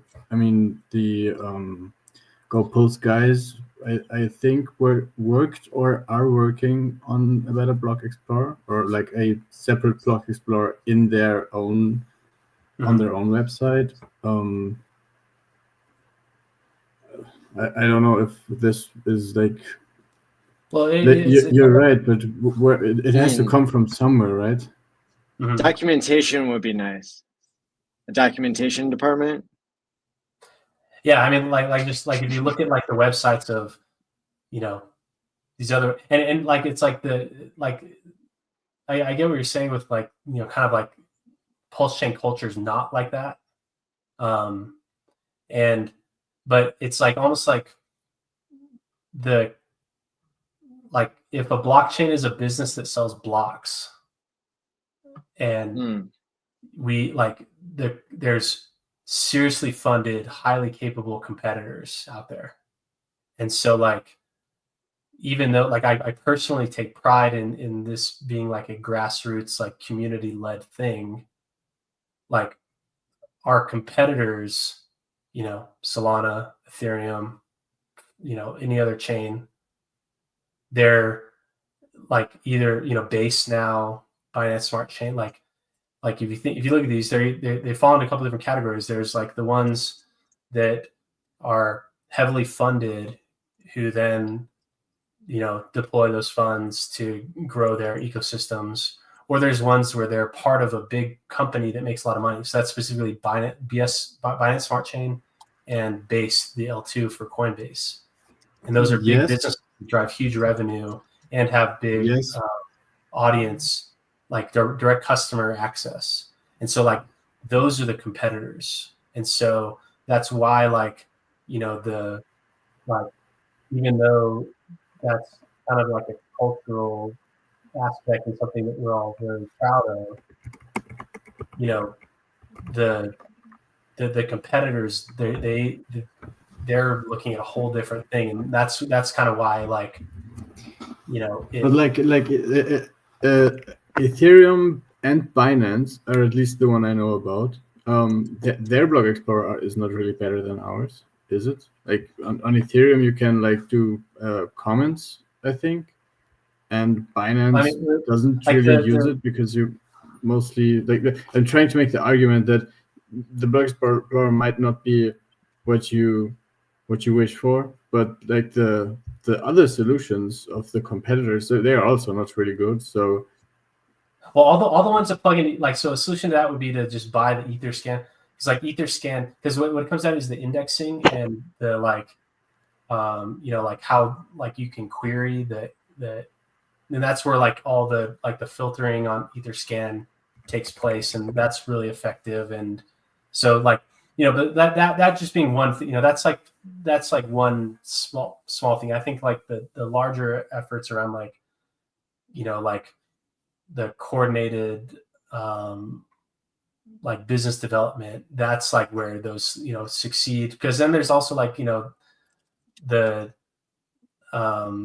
you know, that like that's how like some of these chains are able to grow massively, is, you know, through that, where it's like, you know, they have people who are like career professionals who make a high salary to do that full time, whereas like relying on community efforts, what it's really doing is relying on the people who had made enough money in the last cycle to be able to allocate a lot of time to this, to be able to, you know, like do those kind of like full-time serious efforts. And so and like that's where like the from a competitive aspect, like where it's like Pulsechain has the big fundraising that already happened, and so it's like these other groups, like they have big fundraising or big revenue from their businesses, and then that's helping to fuel their growth.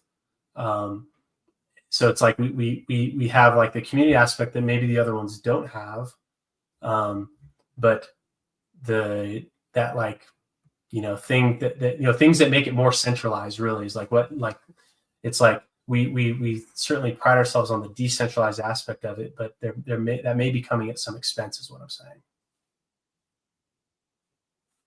As we're I think trying to add a couple of people with a sticker guy in the green screen room, and welcoming Crispy Man back. I want to shout out again that we've been collecting signatures to freerogernow.org. We've like run this up, I don't know, 500 or 1,000 signatures, and this is Crypto King, who's going by the Silver Sailor now, is encouraging us to go and make more signatures so we can get up to 5,555 in the last half an hour of our stream here. And you don't need to put a real email address, but Roger Ver, Bitcoin Jesus, is like a supporter of the HEX conference and Pulse Chain, to the extent that he made a nice video for us at one point saying, he supports us trying to make cheaper, faster, better crypto. So I think it's the least we can do to support a fellow true cryptopian. So go to freerogernow.org and sign the petition if you would. And we got Pulse Domains joining us as well here. Welcome. What's up, party people? How's everyone doing? Hey, man. How you doing? What up? We are Yeah, literally freeing Roger Ver live. Yeah, I just saw this. And I think Roger was one of the early ones who supported this entire community, or at least didn't say anything negative and was very supportive. I was planning to do a tweet to essentially spread awareness around his cause, and hopefully things will work out better. Yeah, but should I play the 1 minute video? Yeah, let's do it. Let's do it as a reminder. All right, cool. Here we go. Hi, everyone in the HEX community. My name is Roger Ver. I was the first investor in the cryptocurrency ecosystem, and a long time other participant in the cryptocurrency ecosystem. Really did a good job of convincing me to make a video for all the HEX fans out there today, even though I'm trying to take a break from social media, everything. But just want to congratulate you guys on raising, I think I read $27 million for SENS. That's a really big deal and a really big amount of money. And so thank you and congratulations for that, since that's something I'm also interested in. Anyhow, I haven't had time to follow HEX real closely, but from what I can see, you guys are trying to build faster, better, cheaper, more reliable payments and a platform to do all of that than everything Ethereum could do and then some. So just want to congratulate and cheer you guys on when it comes to those goals that you have. And wish everybody the best of luck in the future, building a better world for all of us to live in. Thank you all so much. There you go. He said he was the first investor in crypto. How do you like that? Pretty cool title. Yeah. Also one thing for anyone who hasn't checked out his book, Hijacking Bitcoin, when it came out, I hadn't listened to it, and it was actually pretty well written, and gives you kind of like the history of the fights that happened within the early Bitcoin community. So definitely enlightening book. Yep. Another like a general reminder that I'll throw out there for people is that there's a discount happening right now on a Trezor hardware device that I use myself and that I recommend. It seems to be the best deal of the year, and it's going on for another 2.5 days. And I've got a link in the description where you get 30% off, and it helps the channel without costing you anything extra. And this is something that Hexicans might want. If you ever created your seed phrase on MetaMask, you might want to migrate that to a hardware device, and then you might need a second one in order to create a seed phrase that has only ever lived on a hardware device. So you can order those again at a great discount with the link in the live stream now. Yeah, and I believe that's the best discount you will ever get on Trezor devices the entire year. Yeah. Perfect for Christmas gifts or birthdays. I bought already a couple for family and friends and future gifts, but yeah.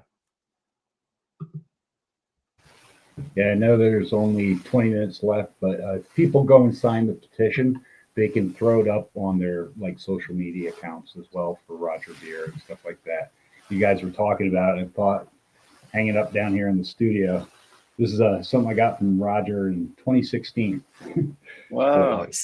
Still got the tags on it. Do you want to show that again? What Sure, is that? yeah. One of his signature It's official Bitcoin shirt from Roger. I had won it off of Twitter. It's got bitcoin.com on the back. He had it was off a Twitter post, a little raffle giveaway type thing.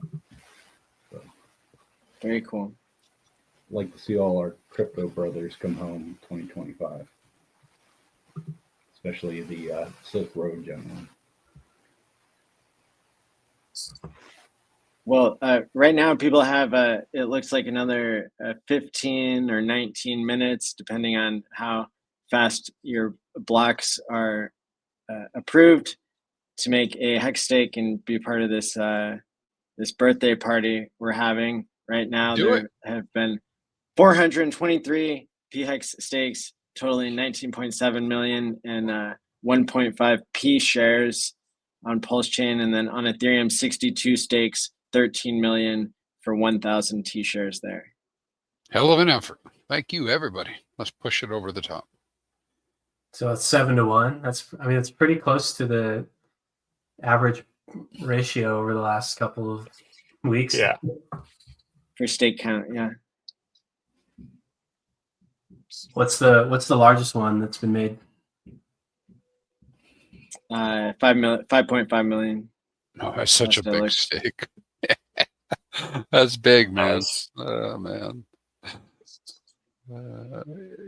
Oh, and there's a 5.5 million one now that came in on Ethereum as well.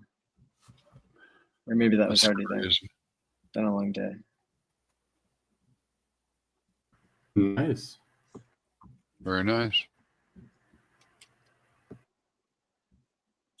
Well, it seems like 5 years ago, it just like I don't know why I've been having this like crazy nostalgia for like 2016 through like 2019, and like I just like can picture the feeling of like downloading the Coinomi wallet and sending the Bitcoin to the Coinomi wallet, because like that's how I knew how to do a signature on, and like there's like this exciting feeling, like, you know, just how I don't know. I just have this crazy just nostalgia right now about that moment, like before this even existed. And you know, it's crazy. I tried to get everyone I knew into Hex at the launch, and not a single person did it. Mm-hmm. Yeah, I had people block me. Like friends, like ghosted. They're like, that's it. Well, they probably Googled it and then they see, like, I think, yeah, exactly. The fake articles and all of that. But also, that's granted, there was a lot of uncertainty in the first couple of weeks of Hex, right? People just didn't know, you know. And I think with the green candles, that provided some more insight and people reaching out. Actually, yeah. But the first couple of weeks and months, they were really uncertain. Even like the staking strategies, what's the best staking strategy? And even like what you mentioned, the cash of like signing your BTC wallet to get some free Hex and so on. So yeah, crazy that's 5 years ago. Yeah, very, very things have changed. Yep. Yeah, and like with and I think at that time too, it was coming off of like all the ICOs had like put like the like reverting back to like Bitcoin only, and at the same time, like there are all these Bitcoin forks, and like that had kind of run its course, and like so there, I think that contributed to all the kind of pre-launch hatred from the Bitcoin crowd. Was just like exhaustion from all these other forks, and like the ICO stuff kind of unwinding, and just like the bad SEO, like those. It's crazy to look at the red, like and which I think is still a sign of opportunity. That was like the big opportunity then, was it like, however many people didn't buy at the low prices, which let you buy at the low prices because they listened to a fake article on Reddit. That was kind of the source of the early opportunity. And I think it's still kind of, the SEO's gotten a lot better. But like now there's kind of been like with the whole SEC thing going on, like maybe that's kind of introduced a new similar type of mispricing of risk. And I'm ready for a big cat. Like it already feels like, it felt like this in March. I remember thinking to myself, okay, bear market is over, but then we had to bleed out again. But now it does feel like things have, like what else possibly could go wrong?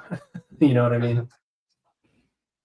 It's actually a good point. This is also, the past months, since Pulse-Chain launched, there was still a lot of uncertainty, right? Which for many is opportunity, if you have a longer time horizon. But yeah, the HEX fake articles and now the SEC situation introduces a lot of uncertainty, and the prices are down. But like looking at the probabilities and everything, it looks pretty good. Yeah. And also, if we even play it differently and say, okay, what's the worst case scenario? I think even the worst case scenario looks quite positive. Oh yeah, man. I say that. I can see that too there, Dip Catcher. Brace yourselves. Kareem the Dream is on the way. Oh, nice. Kareem the Dream. Yeah, what's funny is so in July I went to a 30-day men's retreat out in California, and was able to onboard several no-coiners at the retreat and stuff, about 11 all total. But they never experienced any of the pain and suffering that we went through in the bear market. Right in. All of the scars we collected, huh? Bang, bang, made it. Oh my God. What's up? Hey, Kareem, what's going on? What up? Woo! Glad to be here. Happy birthday to HEX. Happy birthday to all of you. Cuatro Cinco. Long day at work today, but I was like, man, love this community. 24 hours, finally would have made it. Yeah. Seems like we've been all sticking around for the past 5 years, huh? Right. And more years to come, too.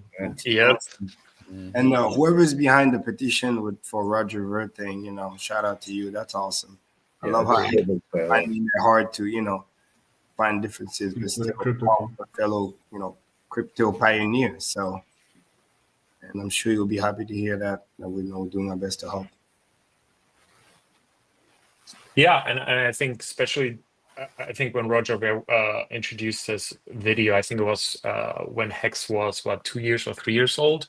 I think looking at all of the individuals in the crypto space, he was quite positive or neutral, slightly positive around HEX and Richard Hart and so on, right? And I think, this kind of like shows like we should at least do a signature to show support to him, especially he supported us during a time where it was like even more FUD happening from the outside community. He even did a stream with Roger Ver interview with Richard in like 2018, maybe. It was before. Yeah. I thought that was because at that time, that was really when I started listening to Richard, was around the time of like all the Bitcoin like block size debates.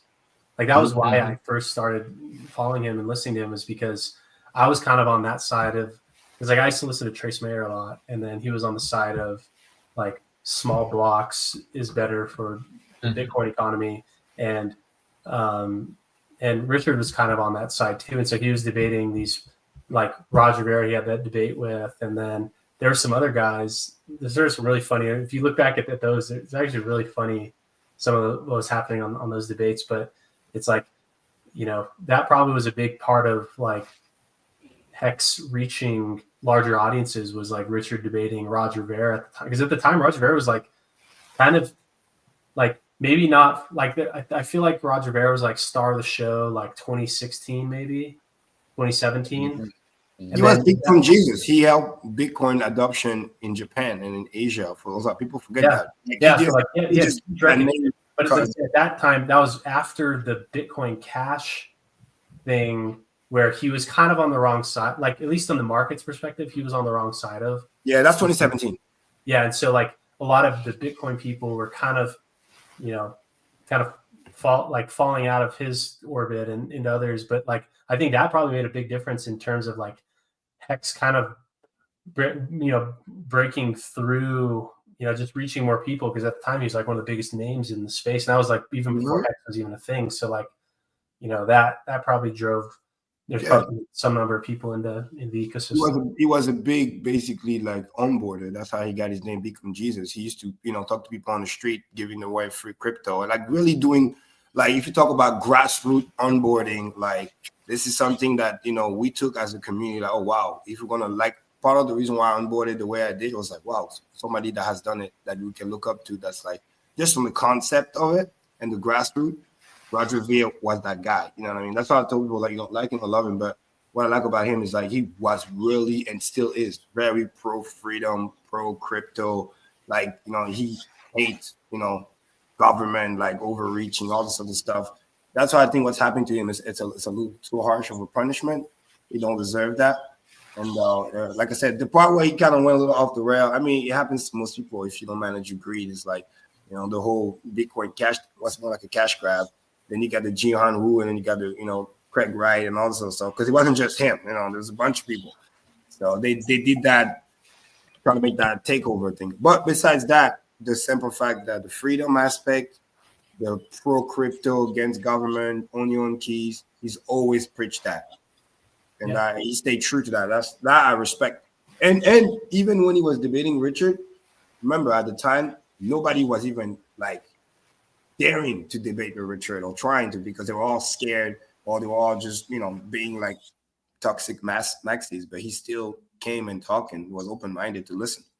So no wonder why he did that video for us, because wow, what we did for the Sense Foundation. Like, some people can like have a debate, right? I agree to disagree, and then we still be friends, right? And some people, they're like, I hate you, and then it's all of a sudden like you become like a monster. You know what I mean? So Roger never turned that toxic. So that's good. Some of us actually, my friend didn't saw him at the Rebel Capitalist. He was there too at the event with Ty Lopez, and I think Gary Funding Jim met him with it too. I did an interview. He was kind enough to interview with Gary back then too. So how about? Wait, I missed it. What was Roger Ver arrested for, or what's the issue?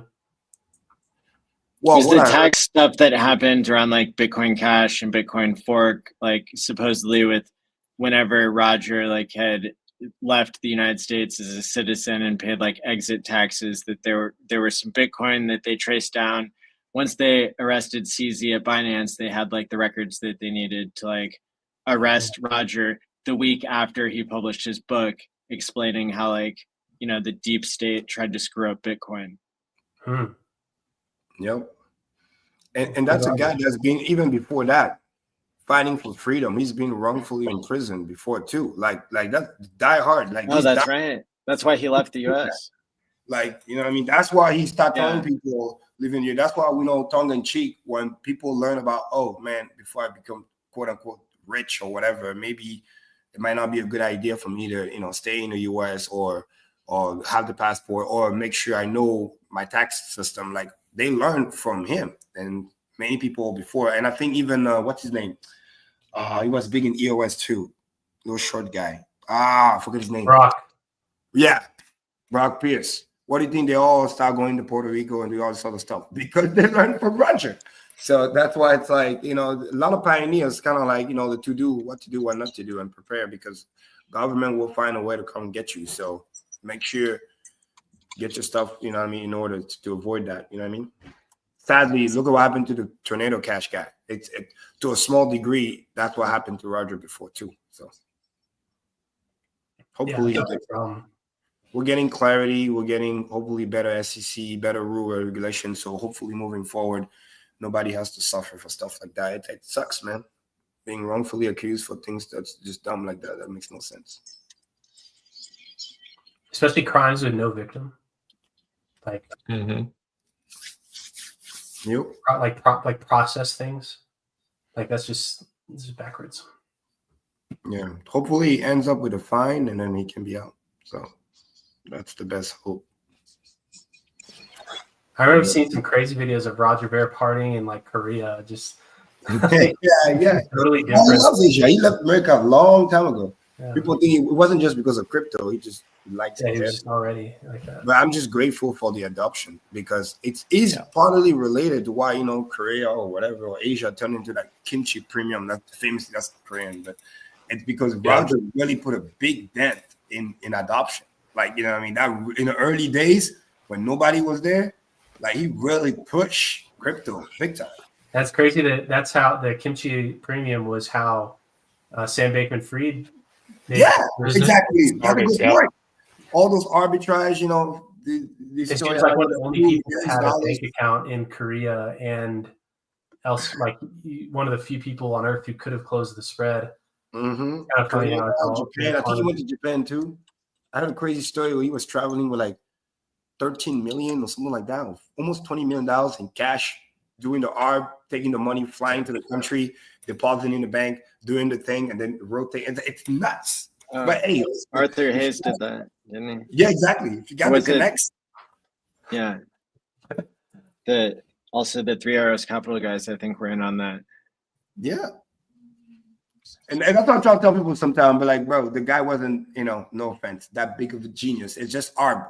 All of us could have done it, but you got to have the connection. Yeah. First of all, how are you going to fly with that much money in cash and they're going to let you? You got to have some really good friends. That's all fly private. There's no way you flying commercial with that money. It's not getting on the plane. You somebody is calling somebody else and you're not making that plane. Yeah, you would know.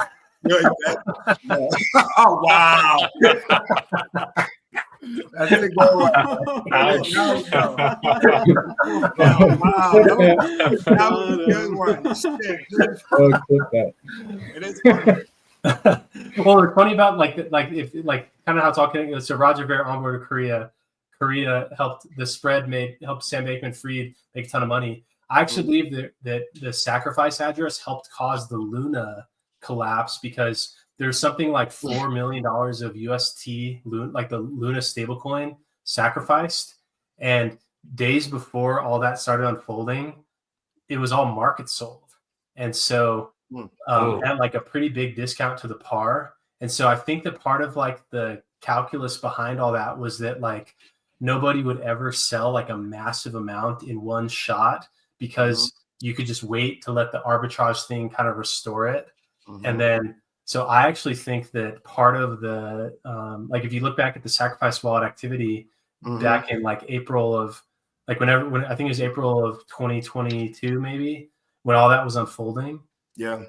Days before then, the sacrifice address sold a big bag of UST stablecoin, and I think that might have been part of the whole. Like maybe that was like the snowflake that started the avalanche or something. I'm not sure about the starting, but I would say it would definitely contribute, and rightfully so, because if you study and understand how, you know, algorithmic stablecoins and peg work, and I'm sure Richard is a pro at that, when you see something already slowly depegging, when I think it was like 97%, if you're smart, you dump this thing as fast as you can because you know it's slow, and then all at once. You just don't want to be part of the all at once. And the problem is, even at the time, you know, Sam Bankman-Fried doing all this, basically, not rehypothecation, but like, you know, propping the value of the coin.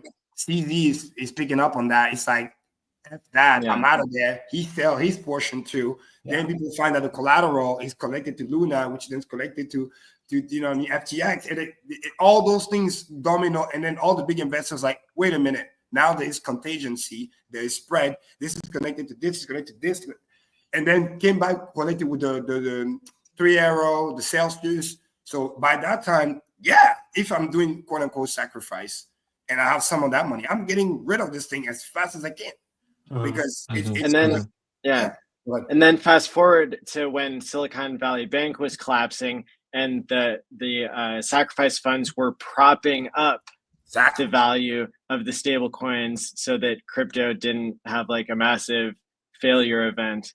a cascade, so to speak. So that like, and you know, it's funny because that's so true, Maddie. Well pointing that out, and it's actually the psychology is on the opposite because they knew when powers that be that the money is really there, it's just tied up, so there's no reason to panic. So actually buy the dip. But when you see the opposite, that you're like, wait a minute, the money's actually not there. That is literally whatever's left on that little bridge that's creating this illusion, right? Kind of like with like market caps of coins, or like, oh my God, $billions market cap, the liquidity is like 100K. You're like, hell no, this thing is gonna, Now for stable coin, yes, you do not need 1-to-1, but you definitely need more than just 1% market cap to liquidity, right? You need at least 25 to 50% to make sure that that's thick enough so it does not depeg. Obviously, not everybody's gonna sell at once, even for stable coins, but you gotta be like bulletproof in case 20 to 25% of people want to redeem all at once. You need to be able to not depeg, because the problem is depeg creates fear, and then the people that didn't want it to sell, not thinking about selling, now all of a sudden they're panicking because they're like, wait, what if my value is gone tomorrow? That's what creates the panic. And because they knew, and part of know that you can always bring it back to Coinbase or Celsius and get it redeemed for $1. Therefore, there's no reason to panic. Buy the dip. It's the same thing with Tether. If you guys remember Tether back in the day, Tether has many episodes of FUD and depegs, but everybody knew, the OG, the big whales knew that I can always bring it back to Bitfinex and I'll get my $1. They'll always pay me for the dollar. So as long as that redeem function is still there, it doesn't matter what happens in DeFi. Just buy the dip, bring it over there, cash out. And that's why once you do your research, you will know when it's time to hold it, aka buy the dip, or when literally it's all smoking mirrors, because sadly, in some cases that happens, and you want to, dump that shit as fast as you can. So yeah, if you see a tweet from a guy who's 23 years old saying, "Deploying capital, steady lads," that's probably when the stablecoin is going to collapse. But if and Twitter X is ruthless. They were trolling big time. So it's like, at first it's like, okay, it's just a rumor, but then you keep seeing the receipts, people running the numbers and showing you're like, wait a minute, something is not adding up.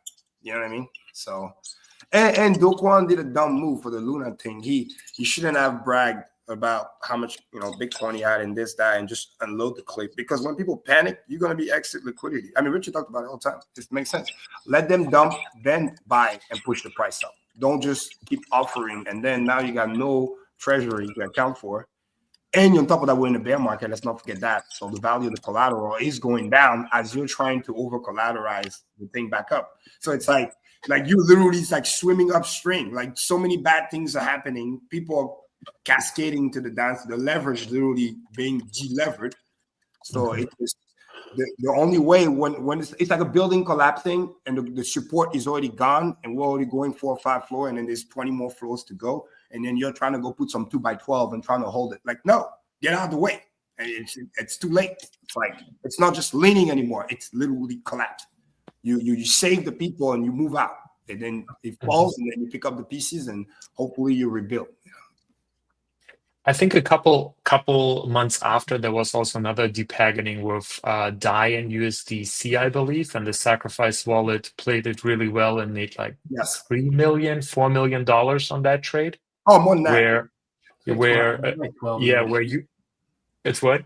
I thought it was 12, but I don't know. $13 million. That's what Maddie was talking about earlier. That's why we meant by know when it's time to buy it on the depeg and know when not to buy, because they already done the math, and we were talking about how you can always go to Coinbase and you can always like basically redeem the coin. Redeem it, So that's why there was no reason for fear. And people don't understand that it was done over a weekend. Banks are not open in the weekend, so there's no reason to panic. If we're talking about regular market hour and that thing stays depeg, then yes, there's a problem. But because it was a weekend, people are running the FUD, the fear was there. The money did not disappear. It just wasn't easily accessible because that's what the Silicon Valley banks and stuff. Yeah, like when they had banking issues that controlled like 8% of their funds, it's like, okay, the only funds that were like, so max loss would be 92 or 8%. But then like when it became clear that, they have hedged against that in other ways, and like, it's not like a mechanism failure with like Luna had like a catastrophic mechanism failure that created like hyperinflation, and that was like what the UST system was reliant on. It relied on Luna itself to not hyperinflate, which it did, and then like the mint redemption, and then controlled like they bear that risk, and like they built up so many other assets to cover that type of hole. Like it was a lot less risky than like people that are trying to catch the falling knife on like Luna. They're buying it 99%, and then it went down. And it keep doing all the 99% because people don't remember that it could go 99% and then another 99% from that point. And another thing that's really sad, but to be fair for Luna, it's that they forget to account the most important thing, which traditional market, you know what I mean? Like it, love it, hate it, but these assholes, they have the money printed. So they can literally play the game wrong, basically explode, but then Big Daddy's gonna come and bail them out. In crypto, you don't have a big daddy that comes and bail you out. When you blow up, you literally blow up. So that was part of the equation. Because let's not pretend that those banks didn't make like bad investment by buying those long-term bonds at almost zero rate. I mean, literally that makes no sense. A kid that know a little bit of economics will know not to do that, but they did it anyway. And then because they knew they were messed up, but they knew that it would start affecting the big banks, so he's gonna come and either print the money, or like the Fed was able to do, or we're gonna mark the value of those bonds as if they were like a maturity, those T-bills, which they're not supposed to. But again, they can rig the system because they can. That's what traditional market can do. Somebody can mess up, and then they can say, "Oh, we're gonna protect the people," and basically print money. But in crypto, you don't have that safety net. It's really like free market, like you own your own. You done, you messed up, nobody comes to bail you out. There is no bailout. That's the difference. All right, guys, I'm gonna have to hop off here, but Matty Allen, thank you so much for putting this on. This is really awesome, and it was good chatting with you all. My pleasure. Likewise. Nice chatting. Looking forward to inviting everybody for the online HEX conference coming up January 6th through 9th. Shortly after we hear from the judge about whether the HEX case is dismissed. So looks like we'll be off to a good start next year. And I want to thank everybody so much for coming on the stream today. Thank you to Sticker Guy Win for running the green screen room, and thank you to Crispy Man for coming up with the idea in the first place. And if people have to jump off, you can. Let's give a big shout out to HEX for 5 years. Congratulations, now. 5 years. Flawless. Exactly. Yep. It sounds so cool when you say half a decade. It's so cool. We're literally half a decade, guys. It's so cool. What were the final results, Matty? You had them up on the screen, right? But gave us enough time for it to catch up. So these should be right. 501 stakes total, 439 on PHEX, 19.9 million with 1.5 thousand T-shares, and the largest was 5.5 million on both chains, going over to Ethereum, 62 stakes, 13 million HEX for 1,000 T-shares. Nice. And I must say, interesting that there's only like a 50% difference, but a 7x difference in size. Size, yeah. Oh, one honorable mention, very important to say. The day when we came up with the idea, shout out to Crispy, literally that night at the end of the stream, moving to the next day, somebody staked 30 million HEX Quattro Cinco and front run the game. That's an honorable mention because we did it, and then literally the next day somebody just parked it over there on PHEX too. That was really, really awesome. So, and shout out to all the Quattro Cinco stakes today. Yeah, and I can't take credit for coming up with the idea either, because that's really, really community driven. Right, Ecstatic Pulse was talking about it. Some other people on out there on the X, and hey, listen, it's a common idea, right? Birthday, man, celebrate. See you in 4 years. Yeah, yes. And big shout out to HEX for making the updates so we can watch all the notification. That was really cool. Yeah, it was cool. Thanks to him for doing that. Appreciate it. It was cool seeing all this notification every 2 minutes. Don't forget to mint your com at hexcommunity.com for all those T-shirts that you created today. And make sure to catch Quant Gang or Game Theory Gang or whatever we call it these days. Are we on tomorrow, buddy? Yeah. Okay. And now, yeah, for 24 hours, and everybody who came on stream, like, thank you so much. And until next time, stake wisely, my friends.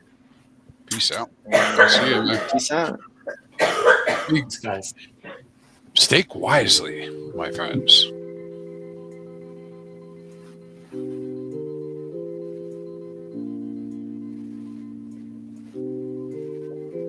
I'm still putting in Roger Ver signatures. I'm going to save this man. Love it.